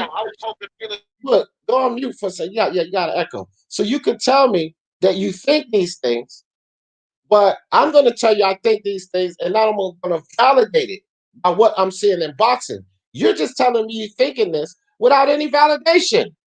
Because Tank, I am talking about validation. You're just ignoring the fact, yeah, that my man Teofimo Lopez, he hasn't fought a legitimate person other than Lomachenko. And Lomachenko, realistically, let's be real, the guy is 126. Teofimo Lopez is a weight bully, and he couldn't even put him down. okay, So how the hell are you gonna say the guy got power? okay, If he's that good, he would have knocked him down at least once. okay, He never done that. okay. And when they exchanged, he was in trouble. All right. So did Teofimo hurt Lomachenko in that fight? They both hurt each other in the end. I didn't look. Did he hurt Lomachenko? Yes or no? Barely. He barely hurt the guy. He won the fight, yes, but he barely hurt him. Lomachenko. Let's be fair, man. Did he barely hurt him? Yes or no? Yes, he did hurt him, and he got hurt as well. In the exchange, actually, in the exchange, he was a lot worse. Look, he came off a lot worse. P, let me do this. You said yes, he hurt him. Did Lomachenko stay the fuck away from Teofimo after that fight, P? Did he? Obviously, in the first few rounds, yeah, No, Lomachenko was on the bike. Be real with it. No one's denying that. See, no one's denying that. All right, P, let me let Mike from Boston talk, because you ain't going to be honest up here. What's up, Mike? Hold on, wait. Did you just say that Teofimo is not a power puncher, that he doesn't have power? No, he said it gets even worse, Mike. It gets even worse. This dude just sat up here and said Chris Colbert, Will Be Hot, has more power than Teofimo. Chris Colbert, a guy who's not even known for knocking guys out, has more power than Teofimo. That is exactly what the dude just said. that's the craziest thing I've ever heard on your channel. Not me. Yo, can I get in there, yo? So Wood, That is crazy. it is. Let me ask Wood this right quick, because Yeah. I know my nigga Wood thinks Tank will beat Teofimo. I'm cool with that. But Wood, let me ask you this, Wood. Do you think Chris Colbert, Little B Hop, got more power than Teofimo Lopez? No, I don't think he got more power than Teofimo That's what this Lopez. fool just said, that Little B Hop punches harder than Teofimo. That's what this dude Wood just said. I ain't say that. No, I mean not Wood. You just said I just said that. Not Wood, my bad, Wood. Pete, this other dude. That's what he just said. That Chris Colbert. But I think Lil B Hop can beat Shakur Stevenson though. Okay, that's fine. We ain't going down that line. I'm just saying though, we got more power than Teofimo Lopez. It's not No. I think Tank do. I think Tank got more power than him. I talk about Tank because then you've been back and forth about Tank. I'm just trying to break down this dumb shit that this dude is saying about Teofimo. That's hating, man. If you come up here and make statements like that, No, that might be D. That might be his opinion. That might not be hate. He entitled to his opinion. listen, He might not be hating. y'all keep running to people entitled to their opinions. Let me get this shit straight, bro. I don't know why the fuck y'all keep saying entitled to their opinion like I'm saying that they're not. I'm saying if you entitled to yours. I know this, but let me talk. If you have an opinion though, and you're debating someone, you have to validate it, fam. An opinion is just fucking nonsense if you ain't putting nothing behind it. You got opinions. Will we argue? Didn't he explain it? Shit. You tell me why this person will do this. You give me breakdowns. This motherfucker, he's not even giving no reasonings behind why Chris Colbert got more power. That's not an opinion. That's just pure foolishness. It's my eye test. I'm telling you right now, yeah. If you fight Lomachenko, listen. Opinion on something, fam. Let me tell you something, yeah. If Colbert fights Lomachenko, he's gonna get knocked. Lomachenko's gonna get knocked out. At least he's gonna get knocked down.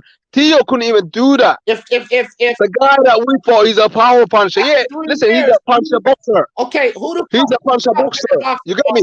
Who the fuck been in boxing longer? Tank Davis or Teofimo Lopez? Who been in boxing longer? Pro boxing. Who been pro boxing? Well, boxing period. Who been in boxing longer? You're asking me a stupid question now. This is nurture question right now. All I do is keep cutting me the fuck off. Tank Davis has a more prolific amateur career and a longer professional career than Teofimo Lopez. Tank Davis was calling Lomachenko out before Teofimo Lopez even hit the fucking scene. And Tank Davis is supposed to be able to do all this and that versus Lomachenko, but the little motherfucker never fought him. He let a guy like Teofimo come in here with less fights than him and go right to the fight that he been running his mouth about. Teofimo ran his mouth, but he took the fight. Tank Davis has been running his mouth the whole time and never fought the guy. But y'all got all of these great assessments about what he could do. Well, one thing I know about Floyd Mayweather, which y'all always tend to elude this fact, Floyd Mayweather puts Tank in the ring with guys with names that he knows Tank could beat. So while y'all got so much faith about Tank Davis beating Lomachenko, why the fuck don't Floyd Mayweather have y'all same faith? And he knows more about boxing than both of you motherfuckers. So why don't Floyd got the same faith that you and Wood have?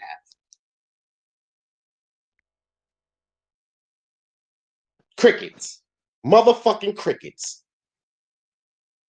Basically, you just want your way or the highway. I get it, okay? No, you know what I mean? I ain't agreeing with you though. Like, question, because I'm coming from boxing again. Floyd Mayweather is moving this dude into fights that he knows he will win. That's what he's doing. This is how he's building the pay-per-view star. I understand the business of what Floyd and Ellaby are doing. He's putting them in rings with guys with good names, with validation, so that he can build this kid up to sell. Now, Lomachenko would definitely fit. He would definitely fit that criteria because he was being clamored on about and overhyped by all of these Lomosexuals. That was what's going on. So if Floyd and Ellaby knew that Tank could beat him, they would have been put him in a ring with him because that's what they've been doing this whole fucking time. But the brilliant mind of Floyd Mayweather don't fucking see what you see, P, or he would have already taken those belts from Lomachenko. But 3 years later, that little motherfucker ain't even getting a ring with Lomachenko. And 3 years later, when we was talking about the Gamboa fight, what the fuck did Floyd say out of his mouth? And Tank wasn't ready for that yet. He needed another fight. So get the fuck out of here with that, fam. Lomachenko would beat the shit out of Tank. Right. Because Floyd didn't say that. Fucking Wood and Mo up here saying that, but Floyd said he wasn't ready. Out his own goddamn mouth. And y'all know he said that shit. So now y'all know more about boxing and what go on in that ring than Floyd Mayweather? I don't take that claim. I've always said Floyd know way more about what goes on in that ring than me. But y'all motherfuckers. Let me tell you something. Yeah, Y'all done broke Floyd Mayweather. Tank is a way better boxer. Tank is a way better boxer than Teofimo Lopez, and I can prove it. Do Floyd think he can beat him? I can prove it. Do Floyd think he can beat him? I don't. How the fuck I know what Floyd? Nobody know what fuck Floyd think. Do you know what Floyd think? Whatever, Wood. Nobody know what Floyd think. Now you oblivious to what Floyd and fucking Ellaby been doing with Tank. Because I'm not a mind reader. I'm not a mind reader. He told us. That's your job. No, Wood. They've told us. We don't have to read minds here. Pay attention to the fucking media. Leonard Ellaby has gotten up there plenty of times on Twitter. Go talk to him. He's building a star. They're not worried about these guys. They're making him a star. It's not what I'm thinking. I'm not guessing this. I ain't going by what's on Twitter. I'm talking about far as in the ring, Tank is a better boxer than him. But this is what Ellaby and Floyd are saying. This is not what I'm saying, Wood. I ain't making this up. This is what Floyd and Ellaby are saying. They're saying this, fam. What they say? What the fuck you mean? Where you been at, dude? What they say? They're making Tank a star. Nigga, I don't be on Twitter, man.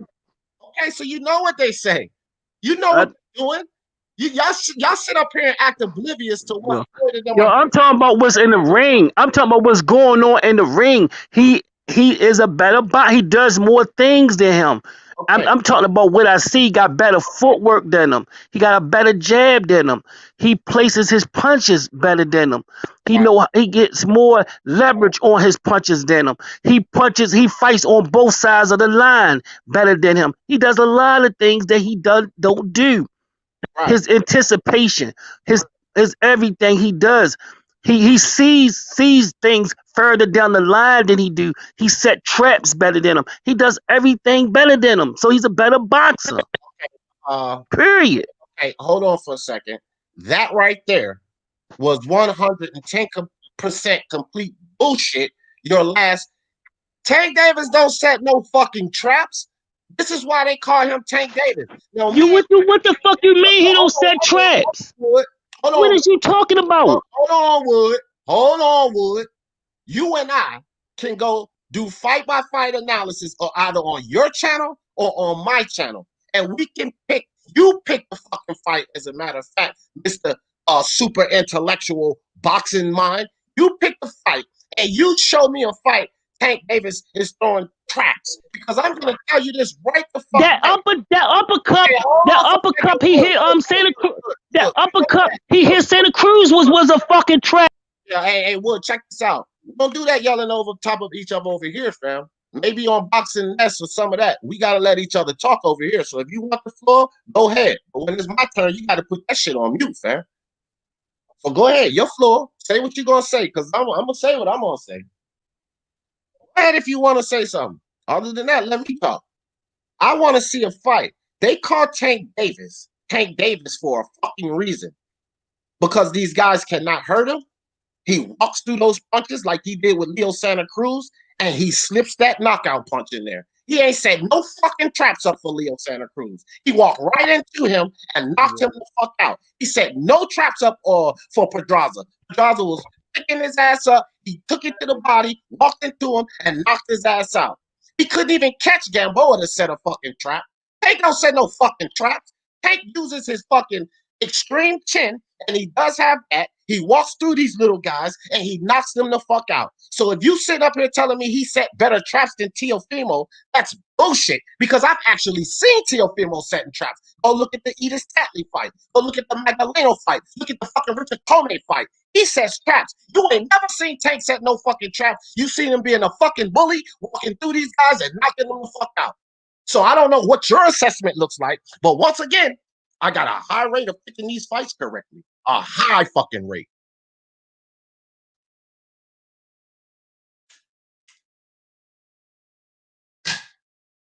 Victor, what's up with you, Victor? Is it just me, or do you hear some of this foolery up here, Victor? Or am I out of place? Am I out of place? Well, correct. I've been hearing everything going on. How you guys doing, man? Yeah, you're on point. You're on point with what you're saying. I'm 100% in support of your opinion, and I still believe if they put in Tank Davis and Teofimo Lopez, I believe Teofimo will beat him because the guy he don't mess around. He set traps. He is a very good puncher than Tank Davis. As much as people think Davis had the power, no, Teofimo had the power. Even Loma respects his power. So I don't think Tank or even Floyd will want Tank Davis to get into the ring with Teofimo Lopez. Another thing I want to really put in is how do you guys assess Anthony Joshua's fight with Pillars last week? Absolutely fantastic. That was my assessment. And I'm a Fury fan, but I got to be honest about it. It was absolutely fantastic performance. Because to me, Joshua dispelled a lot of misnomers that these fucking hating ass fans have for him. One, and I wasn't one of them, but one, this dude's mental. Kept hearing a whole bunch of people say, I don't know if Joshua was mentally strong and this, that, and the third and all of that tomfoolery. Then the chin foolishness. Oh, I don't know about his chin. Andy Ruiz, did what he did. But Andy Ruiz started both times Joshua got in trouble. It started from temple shots. Wasn't a chin shot. The third thing is Anthony Joshua, after the Ruiz fight, he's going to come in there and run all night.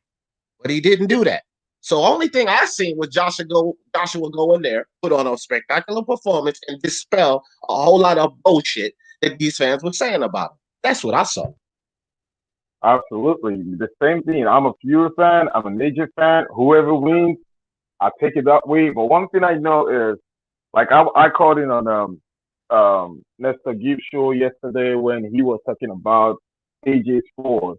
And I'd be like, is that easy for you to pick out AJ scores that he gassed out at the third round? Any boxer, even Ali would gas out trying to get someone out of there and the person is still standing. You have to come back again, stick around the jab. He learned a lot from his first loss with Ruiz. And I thought that loss with Ruiz to me is a blessing in disguise for Joshua moving forward in his career because now he knows that it's not everybody you could just run through and get him out of there. Sometimes you have to apply skill, his head movement, his footwork, the way he sticks the jab around. The angles he even caught throwing those uppercut like a lightweight, man. That guy, I think the fight with Fury will be very exciting to watch. I don't know who will win yet, but it will be very exciting to watch. And if people think Fury will beat Joshua like he beat Wilder, you got to remember, Wilder don't know how to fight going backwards. AJ proved to me yesterday that he can fight going backwards and he can fight coming forward. That's my take on that. Yeah, I think anybody, especially these Fury fans that believe Fury's going in there, let me say this right quick. I even wrote it in there, but we'll stop that bullshit. I said, don't cut me off. Don't cut P off. Don't cut Victor off. You can come up here, but it's like Victor was talking. I ain't say shit. Stop cutting people off. That's all. You can talk. You got the floor. I offered you the floor. I said, your floor. I'll be quiet, but don't cut me off. And you ain't say shit. So come on with that. But anyway, I don't think that Tyson Fury, anybody that believes Tyson Fury would even approach Anthony Joshua like he did Wilder, they just don't understand boxing. Tyson Fury's too smart. Okay? He has a high IQ. He's too smart to go in there and attempt to approach Joshua like Wilder. He approached Wilder the way he did because he knew Wilder had certain weaknesses. So he exploited those weaknesses. But it takes an IQ to understand a fighter's weaknesses. He understands that AJ doesn't have those type of weaknesses. So I can guarantee you, the Crump Gym, let's not take credit away from them too. What are they just going to create a dumbass game plan like that? Come on, man. People don't pay attention to this. Can I say something? How the fight is going to go between Fury and AJ? Oh my God, yeah. Go ahead. Go ahead. it's gonna go exactly the same way as Teofimo Lopez against Lomachenko. That's how it's gonna go. So But maybe AJ might stop him late, but I believe he's gonna win on points. Fury is gonna like try to assess him. He's gonna try to run around, and then when it's too late, it's gonna try to bring it to him, and it's gonna be too late by that time. And AJ might stop him, or he might win on points. That's the way I think. Anyway, that's the way it's gonna go, that fight. Well, Because if he's trying to bring to AJ, he's gonna get knocked out early. okay. Right. Well, I totally disagree because the fight going the distance doesn't favor AJ one bit. Not one bit. Now, I believe AJ can beat Fury, and I believe he can do it by knockout. I'm not saying that this is one of those things where it's just a puncher's chance, because AJ has skills. He can box, he can move, he can throw combinations, he can shoot that uppercut from the mid range. You know that jab hook is crucial. So AJ has the skills. He's not just a guy with a puncher's chance. But at the same time, he's not the guy to outbox Fury. The strength is Fury outboxing AJ and AJ stopping him. But correct. you're going overboard when you're taking the strength of. It's a reason these guys are the two best. It's the classic matchup: the boxing puncher versus the extreme boxer. That's a classic matchup. Okay, and you're taking everything away from Fury when you just say that AJ takes his strengths. Now you're putting AJ. Yeah, but that's what everyone was saying. You know, zip it. You got the floor next. Just zip it. You're taking the strength of this fighter. I'm not taking any of AJ's strengths away. I say he can beat Fury. I'm not doing it by diminishing AJ. That's what you AJ fans do. This is what's wrong with this community, fam. Y'all think that y'all have to diminish the next guy to build up your guy. But if y'all sit here and say all of this silly shit about Tyson Fury, he ain't a real boxer, he's overhyped, he only beat Wilder, he's not for serious, he got dropped by McDermott and all of this, then when AJ wins, who did he beat? He didn't really beat anybody. So y'all can't go sucking AJ's balls like he just did the greatest thing, because y'all just diminished this guy to basically nothing. Let me tell you something here. Let me tell you something here. I don't think people say like, yeah, AJ hasn't got the chin yet. I believe Fury hasn't got the chin, because when he gets touched there, like it's proven in the past in the history, like he goes down. You know what I mean? And obviously AJ goes down as well. But at the same time, I don't see Fury having that power. I honestly think Fury hasn't got any power at all. What's he gonna do? Is he gonna do the hurricane? He's gonna come with his herky jerky style. He's gonna try to flick, with his jabs, and that ain't gonna happen with AJ. AJ, he's learning on the job. Okay, he's still a baby, and I'll tell you this, yeah, he's learning quick. This guy is one of the fastest learner in the boxing at the moment. Yeah, he's gonna outbox him. I'm telling you, just like Teofimo Lopez done to Lomachenko. What? People said, oh, Teofimo Lopez ain't gonna do that. Teofimo Lopez is gonna knock him out. But what did he do? He outboxed Lomachenko in his own game. And that's what AJ is gonna do to him. Right. So, you know what I mean? I'm gonna put money on that. A lot of the, Fury, not Tigers, yeah. You all think, yeah, like, yeah, this fight is so easy. And I'm not talking about you, D. Jefferson. I'm talking about the real not Tigers, yeah. You get me? So that's the people I'm talking about. AJ will outbox him, and he's gonna get him late. And if he brings it to him early, like he's saying he's gonna knock him out in 3 rounds. Bring it on, Fury. Bring it on, right? And let's see what happens to you. What I'm gonna put in right is, let's put it this way: the AJ that fought Klitschko from round 1 to 5.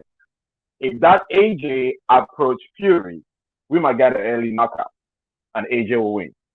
But if the AJ that fought Ruiz mix both together from round 5, AJ goes to the AJ that fought Klitschko round 1 to 5, and switch back to the AJ that fought Ruiz for both 12 rounds and second fight, I think it will end like Teofimo Lopez and Lomachenko, and AJ wins.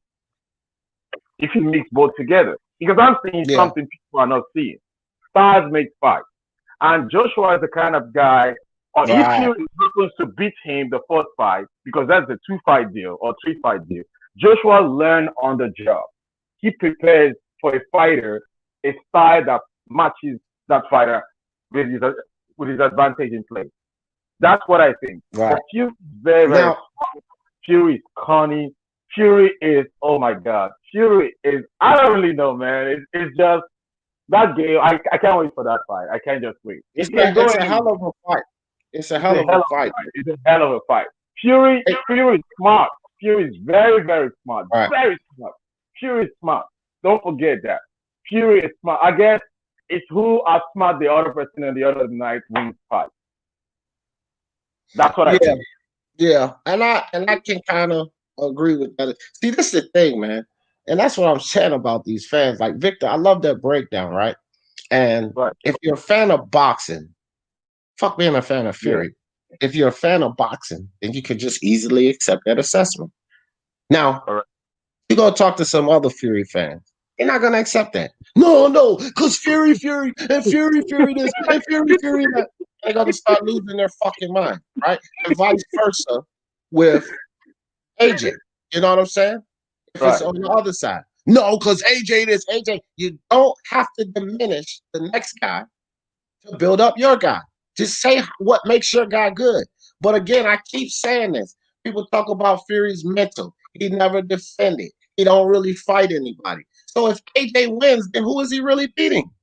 Right? Who is he really beating?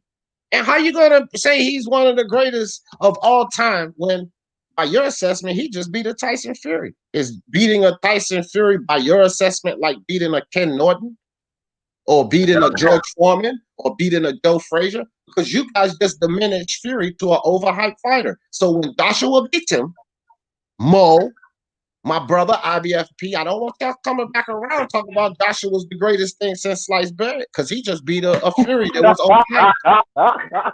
Because he just beat a Fury that was overhyped. But that's what they'll do, Victor. After I told you, Joshua was the greatest ever. He beat Fury. But wait a minute. He just beat a low-level fighter by y'all assessment. Right. So how much praise can you give him? How much credit can you give him? I'm not saying he's a bad fighter. I think now he's one of the best. now you're gonna come back around and say how No, good Fury no, is. no, no, Because no, you no. know I'm that not. makes I'm no not. sense Hear me out, for you man. to diminish the Speak fuck your out of mind. him. I thought I could Yeah. speak my mind. Let me speak my mind, innit? I'm speaking about this is the speak Switch it up. your mind. Double talk. Come on. Let me speak quickly in it. So all I'm saying is, yeah, I think he's a great boxer, but I also believe he's a dodgy boxer as well. So at the same time, all the accusation that's going on, I believe there's a truth in there. You know what I mean? Otherwise, he would have took them to court. It's as simple as that. But I'm not gonna put my energy on that We ain't going now. on that court shit. All I'm saying is he's a great boxer. He can move. You know, he moves like a welterweight. Don't get me wrong. But when AJ gets hold of that boy, I'm telling you, that boy is going down. I'm telling you. Victor. And he will get hold of him at one point as well. Hey, He will, and how's Fury going to react when he gets hold of him? All right, No, Victor, but remember, hold Fury, on, right Fury quick, Victor. I got a question for you and Syph. Syph, I know you've probably been chilling in the chat now. Y'all just heard P break down and give his assessment. No, I think he's a great boxer. Does that sound like what he was talking about when y'all first heard him talking? See how this shit changes real quick? Because when he was first describing Fury, it sounded nothing like that. Now, Hey D, that's because you're a persuasive master, dog. You know what I'm you saying? know what I'm saying? But no, it's not D. It's not D. No, it's not D. Listen, D, it's not D. Don't listen. No, I'm just talking the truth. Listen, like I said, yeah, I've always said it. He's a good boxer. He's a great boxer. But at the end of the day, this is the heavyweight division. Right. When AJ punches you in the mouth, how the hell are you gonna react? Right. That's all. You know, I mean, just like all these boxers, they can talk. Okay. They can talk. You can say, "I'm gonna knock you out in 3 rounds." But when he gets hold of you, he's gonna smother you. Great. He's gonna put you down. He's gonna eat you alive. He's got the Nigerian blood. You understand me? No. Fury ain't got that. All right, Pete. Look. Can I come? Go ahead. Go ahead. If you look at AJ, when AJ approaches him, one thing I see yesterday on Saturday that really caught my eyes was the way Joshua flicks those uppercuts before he comes in from the inside. He made me remember Tank versus Santa Cruz. The way he knocked that guy out. You know, you throw those uppercuts you flick the jab first, acting like you're coming with the right hand, and next thing comes in an uppercut from the inside. I see 2 people do that. McGregor, if you watch MMA, the way he fights and things. Also, this most of the lightweight boxers, because they're very, very free and very elusive with their punches, and they're very, very flexible and fast. When AJ started doing that, I was like, he changed his angle, he do it again. The one that dropped Pulev, like, you know, the punch you don't see coming drops. When he flicked that jab again, Pulev thought he's coming with another uppercut. And then come with the right hand. Bam. Good night. And that was it. But a guy like Fury, this guy, Fury don't stay in a place. Don't just believe the hype. Fury ain't going to stand in that place and watch AJ punch him around. Fury will move. And when Fury start moving and AJ start missing, there we go. Now everybody will go back to their boxing class, man, and start trying to, you know, set traps for themselves. Like I said, the smartest guy in the ring will win. That's my take. The smartest guy in the ring on the night will win. Yeah. I just want to add something before. I just want to quickly. I want to. Okay, no. Hold on, right quick. Please, 10 seconds. Pete, hold on for a second. Pete, hold the fuck up, fam. Let's let Scythe Bud get one fucking word in here, and then you got the floor next, Pete. Jesus, bro. It's like what I'm saying. Hold up. Y'all don't fucking hear me, bro. Good looking out, D. Hey, I ain't gonna hold you up too long either, man. I got shit to take care of, but whatever, man. But just like homie was just talking about, man. Like, you know, we all know the Fury got the movement. You know what I'm saying? Got the boxing skill and all these type of things as well too. We look at AJ and we look at how he's coming along as a boxer, and like, I mean, he's showing that he's growing as an all around boxer. And by the way, as far as his physique right now, I think he found the perfect median, like where he needs to be at. You know what I'm saying? Like he's like the perfect cell, you know what I'm saying, for Dragon Ball Z references. You feel me? So he should stay there, and his conditions looking good too. My only thing about Joshua is I'm picking Joshua for the win because I think he got all the tools he needs to take out Fury. The only thing is though, he has to implement the right plan. You know what I'm saying? Joshua, I think he really needs to work on that right hand and changing it up in different type of ways. He has a good inside chopping right hand, and he obviously has a good underneath, you know what I'm saying, uppercut from the right hand as well too. But he fighting the taller guy. He needs to learn how to, you know what I'm saying, throw that right hand over, you know what I'm saying, and switch it up, make it more diverse, because he gonna need it against Fury, you know what I'm saying. And on top of that, you know what I'm saying, he gonna have to, you know, he's stepping up his conditioning and his punching output too. I like it, but he's gonna really have to put on his favorite Otto Wallin impersonation, because if you look at it, man, AJ ain't the best pressure fighter. You know what I'm saying? And he lacks good head movement. You know what I'm saying?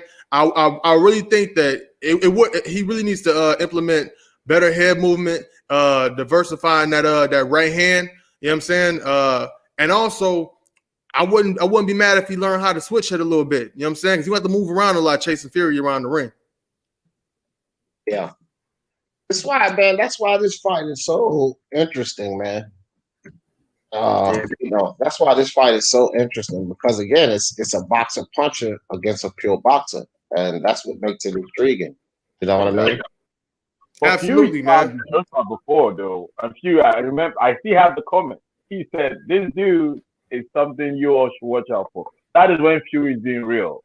But now they're the opposite side of the end. Like that was when Joshua was about going for the 2012 Olympics. He said, "This guy is the real deal. The guy beat me up in Paris. Like, I'm not gonna lie, he beat the shit out of me in Paris." And that's why Joshua believed. Joshua used the sparring stuff to see he was confident in himself, saying he has 100% confidence that he can fight Tyson Fury and give him a hard knock. And Fury believed that Joshua's style is tailor-made for him. So we'll see. I just know both of them. But AJ gonna fuck himself if he try to sit there and jab it out with Tyson Fury and box with him and move around the ring like that, man. He gonna be playing it. He be playing himself. If he try to do the whole thing that he did with Pulev. You know what I'm saying? He gotta bring the fight to Fury. You know what I'm saying? He gotta beat his body up good and all that shit. Yeah, beat him up. And I'm gonna hop off, D, but I'm gonna tell you like this, man. You was on some bullshit earlier, man, because I was listening. You said that Shakur Stevenson. You said Shakur Stevenson. You said what you say? He said he's more proven than any tank opponent. I'm like, dog, you bugging, bro. No, that's not what I said. That's not what I said. What I said was that Shakur Stevenson will beat any of Tank's opponents. But you know, but Shakur Stevenson ain't nowhere near proven enough to even say that. After he gets his chance at the winner of Carl Frampton and Herring, then we could say that, man. But you know, let me ask you this, because you know boxing. Do you think Gamboa beats Shakur? Be honest. Do I think Gamboa beat Shakur? Yuriokis Gamboa, nigga, I ain't stutter. Do you think Yuriokis Gamboa beat Shakur? At 135? If Shakur go up to 135 and fight him, you saying?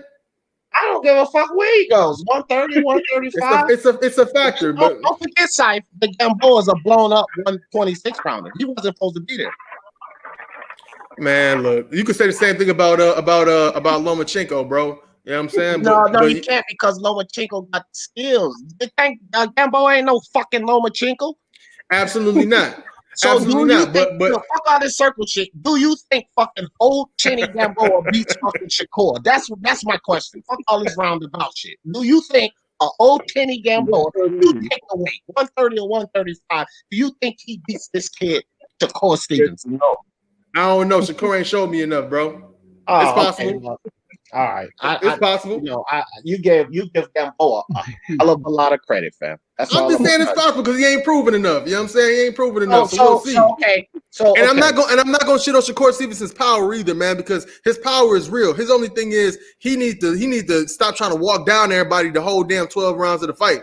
He need to let some people walk in some of that shit. All right. Well, his power there? Well, what about this one then?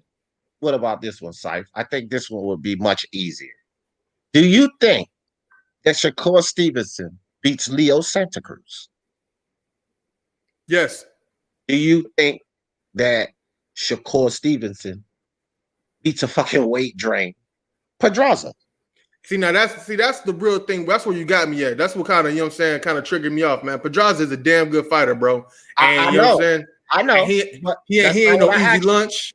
That's not what I asked you. I said, do you think he beats a weight drain Pedraza? That's what I asked you. Weight drain. No. The real question is, does he beat the same Pedraza that Tank beat? That's the real question. That was a weight drain Pedraza. Man, that wasn't no weight drain Pedraza, man. That was a champion, Pedraza. Well, Syfe, don't leave right quick, because what I'm getting ready to do for you right before you leave and everybody else watching is I'm getting ready to pull up a picture of the fucking weigh-in of how Pedraza looked. Now you do know what a weight drain fighter looks like, right? Yes, sir. Okay, so let's pull this picture up, right? And I don't want to see none of that Photoshop shit either. No. I'm gonna pull up the picture of them two standing next to each other at the motherfucking weigh-in, dude.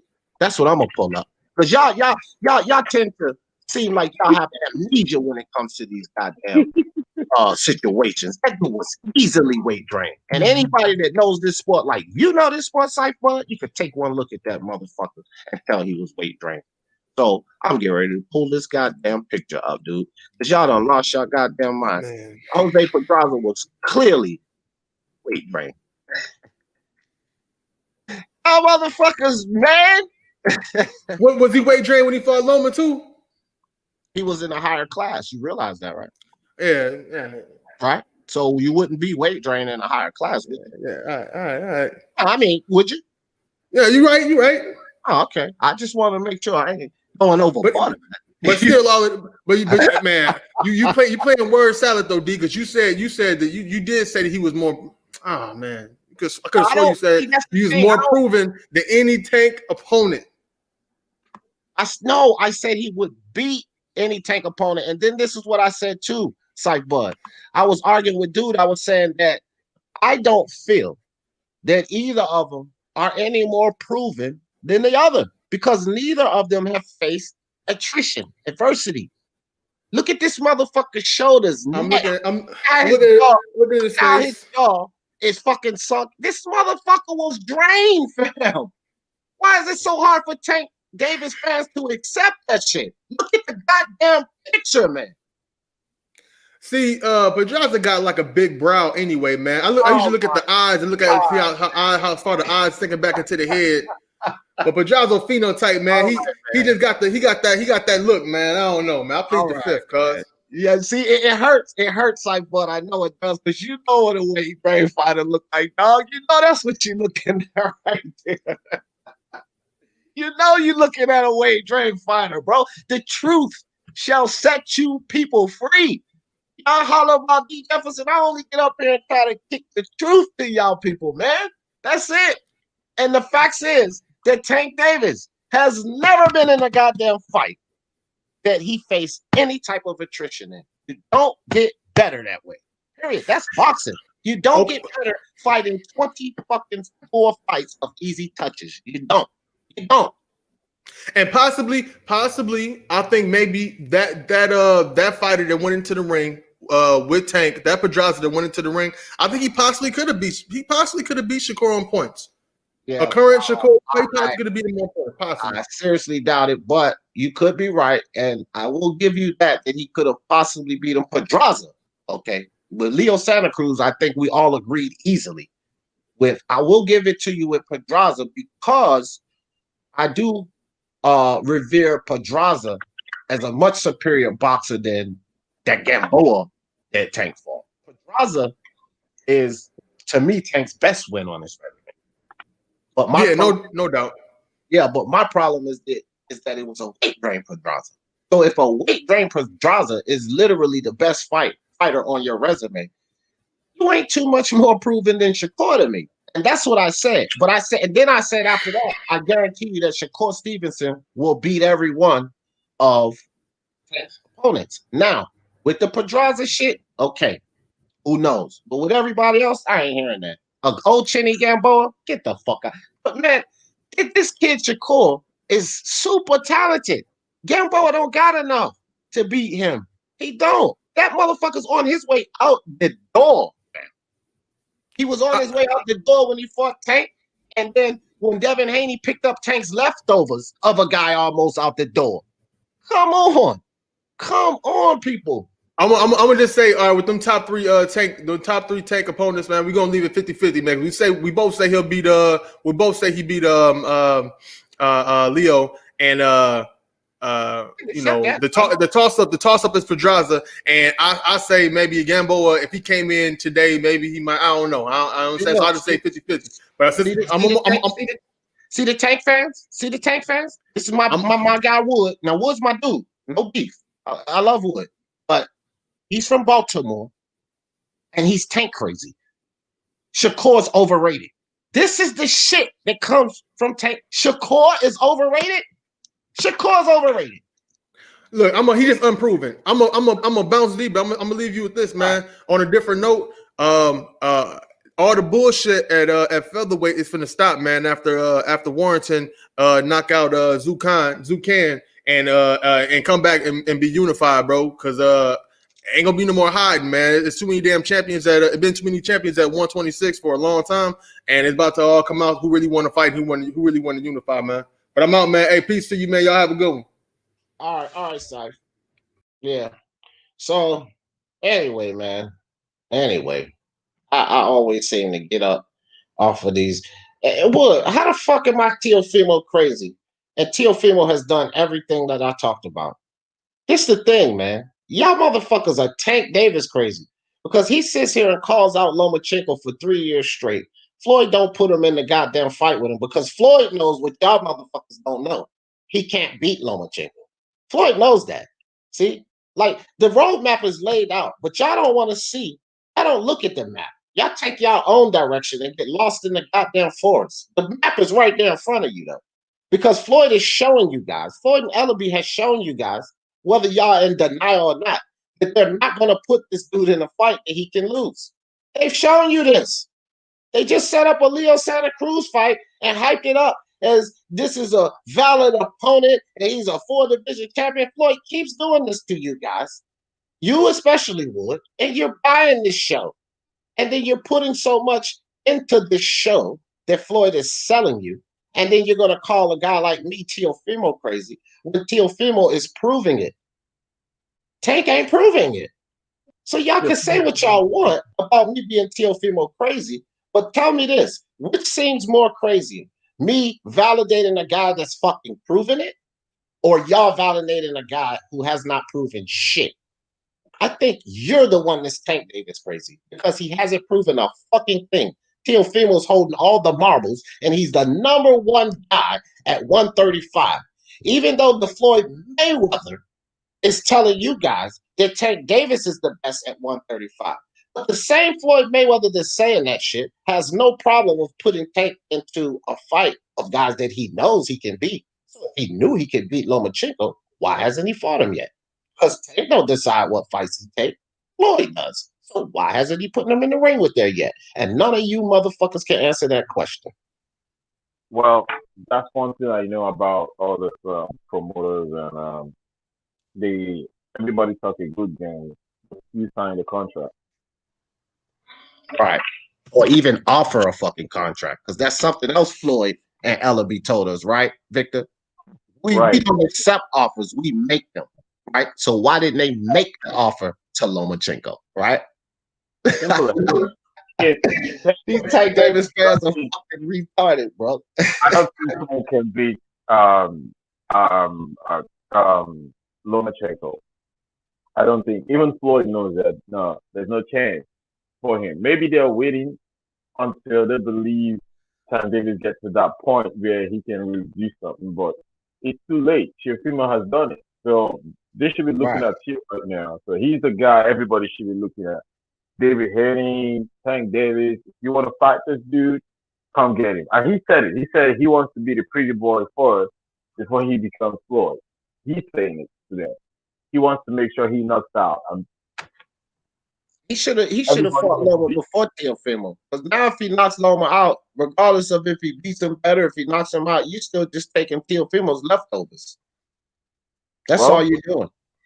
Teofimo did what Tank should be holding those belts. All of these Tank fans don't get that. Tank should be holding those belts right now. It should be Tank holding those belts. Why would you come up to 135? All of these silly ass Tank Davis fans. Why would you come up to 135, win a WBA regular belt, and then not compete there? But you're the best at 135. So you win a regular WBA belt against an old Chenny Gambo at 135. Floyd labels you the best at 135, yet you fight nobody else at 135. And these motherfuckers keep buying this show. You feel me? Like, and then they get mad at me. Like, I'm just telling you the truth. It's here for all of us to see. Ella be even sitting up there telling y'all what they're doing with Tank. They're telling y'all what they're doing with Tank. But y'all still talking against it. We can see that Floyd and Ellaby are only putting Tank in fights that he can win, and never put him in there with a Berchelt, never put him in there with a Lomachenko, never put him in there with top guys. What top guy did Tank fight? Well, to be honest, that's how they push Deontay Wilder's career, and they thought you was if Deontay Wilder meets. Let me put it this way. If Fury has been this super fit, Wilder won't fight him in the first place. And Fury said it in the first 5 years that he knows that when he gets to 100%, Wilder won't fight him. Yeah. And then look at this. Wood, you just make it so easy for me, dude. Your comments just make it so easy for me, brother. You never hear Shakur mention Gary Russell's name. Well, you know what else you never hear, Wood? Why your comments make you so easy for me, dude? You never hear Floyd or Ellaby say Russell's name either. Do you? Do you, Wood? You never heard Floyd or Ellaby talk about putting Tank Davis in there with Russell either. Do you, Wood? And you can sit here and talk about Shakur, not mentioning Tank. We know who sets up the Tank's fights. We know who promotes it. We know who puts on this Tank facade. So, Wood, you tell me when Ellaby or Floyd ever talked about Tank. Tell me, Wood. Crickets? Thought so. That's the thing. See? Tank is what we're talking about here. Tank, the guy who's supposed to be able to beat everybody, but is beating no one. That's who we're talking about here. He's supposed to be able to beat Ryan Garcia, beat Devin Haney, beat Teofimo, beat Lomachenko, beat Berchelt, beat Shakur, but he's fighting nobody on their level. Ever. But he's supposed to be able to beat all of these guys. How much sense that make to you, Victor? Funny. That's boxing for you. I think that is absolutely hilarious, man. I think that's hilarious. That they take all of these shots at all of these other guys, and Tank ain't fighting none of these guys in the top, but he can beat everybody at 130 at 135. Wow. Wow, you Tank Davis fans are amazing. Y'all amazing. This is why I say, man, when people start saying, oh, this guy got the most fanboys or that guy got the most fanboys. Fuck, I don't know. It's no telling who got the most fanboys. Because fanboys are just fucking fanboys. They're delusional. They just ignore everything that's laid right in front of them and they come up with all of this shit about what they think. And my thing is this. I like to think too. I like to have my own thoughts too. But I like to base my thoughts on validity. So you guys and what you're thinking about, where the fuck is the validity? Because when I debate you guys, I give you my thoughts, but I give you validity behind it. Validate Tank for me, please. Just validate me. Validate him, my man. Don't validate your personal eye test because your personal eye test don't measure up to me. So validate it with what he's done, and y'all can't do that. The only thing y'all do is start talking about pay-per-view star and all of that shit. No, validate Tank as a boxer, and then tell me these things. Don't give me your fucking eye test, because all of you guys in this fucking eye test, y'all don't pick more fights correct than me. So if your eye is so sharp, why you can't pick the goddamn outcome of a fucking fight? If your eye is so goddamn sharp, that's somewhere else that I validate myself. Because I'm picking these fights consistently. So your guys' eyes are so much better than mine. You guys see in the ring so much better than me, but you can't tell the outcome of a fight better than me. How much sense does that make to you, Victor? They got so much more knowledge than me, but when it comes to picking fights, they're wrong much more than I am. How much sense that make? Who would you say has more of an insight on what's going on in the ring? It would probably be the guy who's assessing these fights and coming out with the correct decisions more. Would you agree with that? Correct, 100%. Thank you. That's all I ever say. Fucking Great. yo, man, it just is what it is, right? Like, I give you guys an example, right? And then I'm gonna go in a minute here.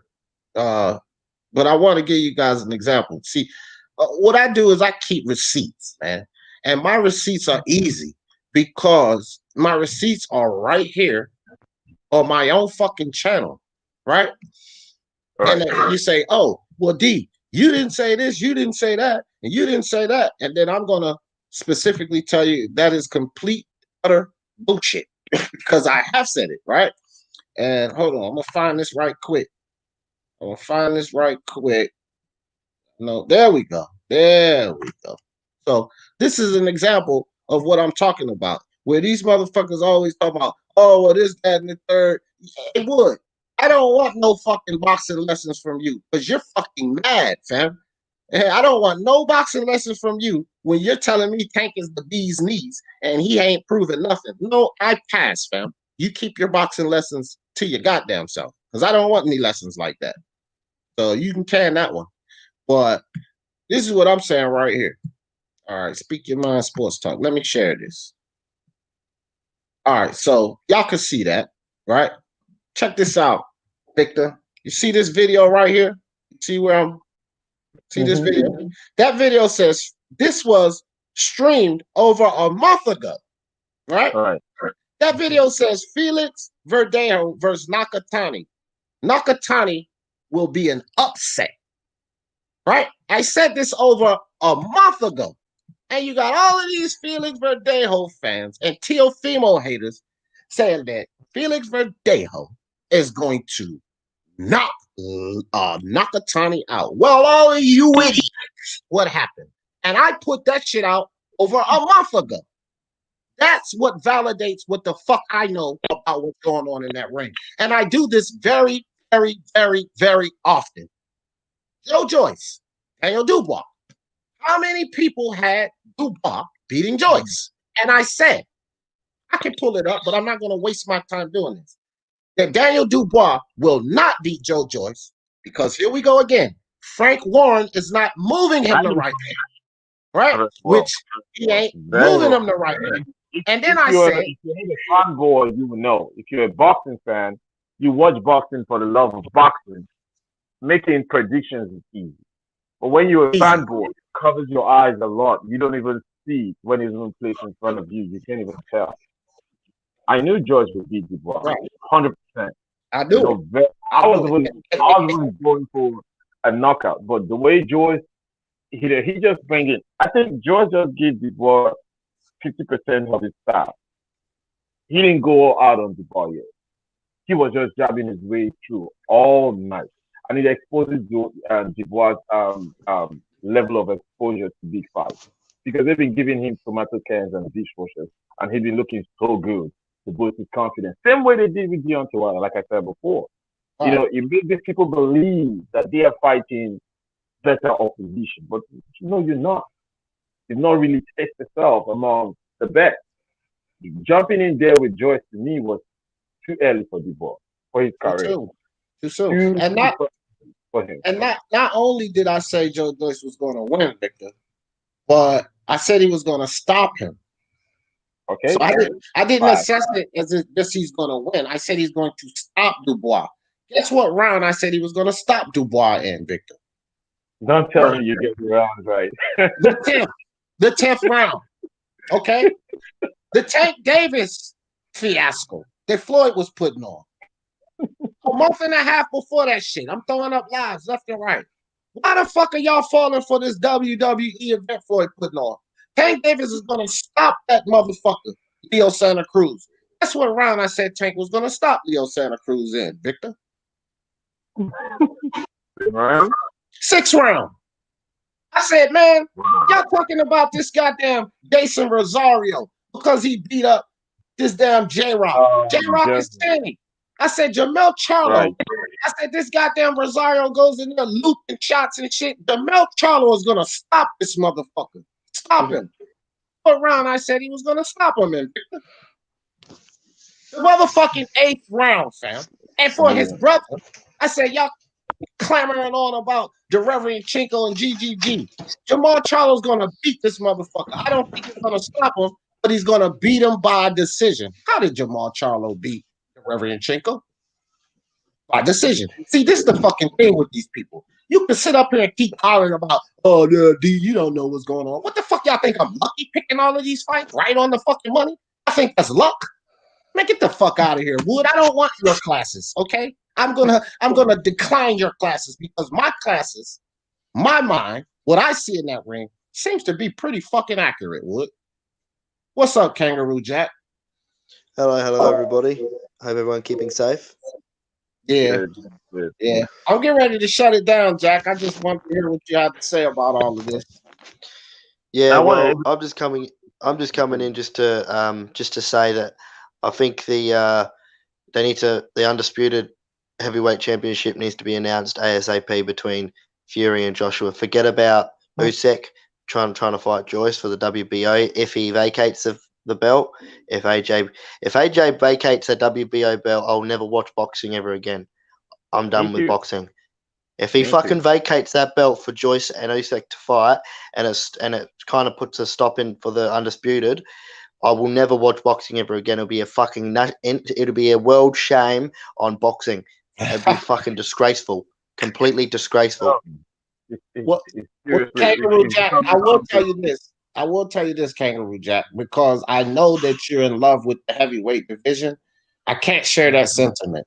If that fight don't happen, dude, I ain't never gonna start watching boxing because I watch way more. I'm not just focused on the heavyweight division. I do know that would be a huge blow for you because that's your favorite division and that's what you pay more attention to. But that's the thing with getting caught up in one division. Like, watch the whole sport, man. Because if you're gonna deprive yourself of the rest of the sport just because of that one division, then you're losing out, fam, because you're missing a whole lot. This is so funny. I don't understand the politics they're playing in this game, right? Before it was Mauricio Suleiman in 2018 trying to make Wilder invade the Joshua fight by throwing in some fucking mandatories in there. Mandatories are unnecessary. Even the actual mandatory challenger, they just bypass him and just keep throwing people Wilder could knock out. Why Joshua was looking for this undisputed fight. It was so clear for Wilder to take it. Now all of a sudden we're looking like, okay, yeah, Fury has finally done the deal. We're gonna get an undisputed fight. Here comes WBO talking about Victor. Who has put this fight? Like, for real, like, who has he? Really the getting press the ring the, to stop an undisputed fight between Fury and Joshua. immediately after the press conference, right? Joshua did an interview, right? And he literally the interview. I don't know if you've seen it. He did the interview with Eddie Hearn and someone else, but he literally did not mention an undisputed fight. He didn't mention Fury, and he didn't call out Fury. And I watched it, and I was thinking to myself, my heart dropped. I was thinking to myself, don't tell me this is going to happen. I might be 50 years old until we get another undisputed potential fight. Like, it'll be when we only live for heavyweights. Like, this is the thing. Yeah, it's okay, all these small guys fighting for belts, undisputed here or there. But when the heavyweights fight for an undisputed, that's where everyone's eyes peels onto. It doesn't happen very often. Last time it happened was 1999. This needs to happen for boxing. It'll be the biggest heavyweight fight since fucking I cannot remember. Since fucking Frazier Ali, in my opinion. It's gonna be huge. Leonard Lewis and Evander. Yeah. I mean, I agree that, and it's always been the case. Well, as far back as I can remember, for the 40 years I've been watching boxing, the heavyweight division has pretty much always been the most popular. Maybe the Floyd Mayweather era, because Klitschko and those guys, it was a bore fest, and Floyd pretty much took over the show. But slight that era, heavyweight has always been most exciting. I mean, in America, you got a guy like Deontay Wilder, okay? And Deontay Wilder, I'm not really getting ready to take a shot at Deontay Wilder here. I'm actually getting ready to say something that a lot of people don't like to hear here in America. But the facts are is that guy brought heavyweight boxing back to America. It doesn't matter about his skill. He was fucking knocking guys, slam the fuck out, and he repopularized the heavyweight division in America. Those are the facts, right? And so the heavyweight division just took right off after that, and it didn't take a lot. It will take a lot for these smaller divisions to take over boxing. It would take something like a Floyd Mayweather, but the heavyweight division, whether it's weak or not, it can come right back in the instant and take over boxing. So we know that the heavyweight division has always been the most popular. So I wouldn't argue that. My thing is that I love the sport of boxing. I don't love the heavyweight division. So if these guys jack off in the heavyweight division, then I won't pay attention to the heavyweight division, but I damn sure would not deprive myself from the sport of boxing. Yeah, well, I went a bit over. I went a bit over the top when I said I would never watch boxing again. I just would be a bit shot in the heart a little bit because I've been waiting for this to happen for years. And I will say this as well, and I don't know whether you will agree with me. The heavyweight division won't be the same if Deontay Wilder doesn't come back and fight. I still think he can knock plenty of blokes out. I think he should fight Dillian White. Honestly, that'll be a good fight. In my opinion, I'd be like Fury Wilder for undisputed, Joe Joyce Usyk for interim, whatever WBO. Then Wilder, if Povetkin is still battling the whole COVID and all that, Wilder and Dillian White should get on winner face Povetkin whenever he's ready. I agree. Yeah, that's a good point. Combat ethic.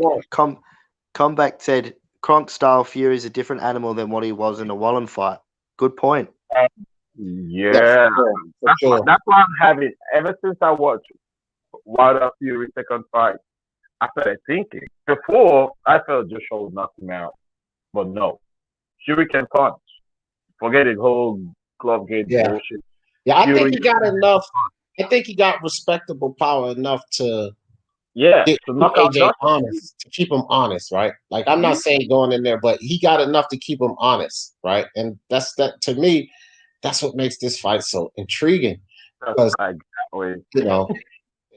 anyway, but give me some. Just move like a pendulum. You don't just know where it lands, man. That's for sure. Yeah, I agree, Nick Harmer.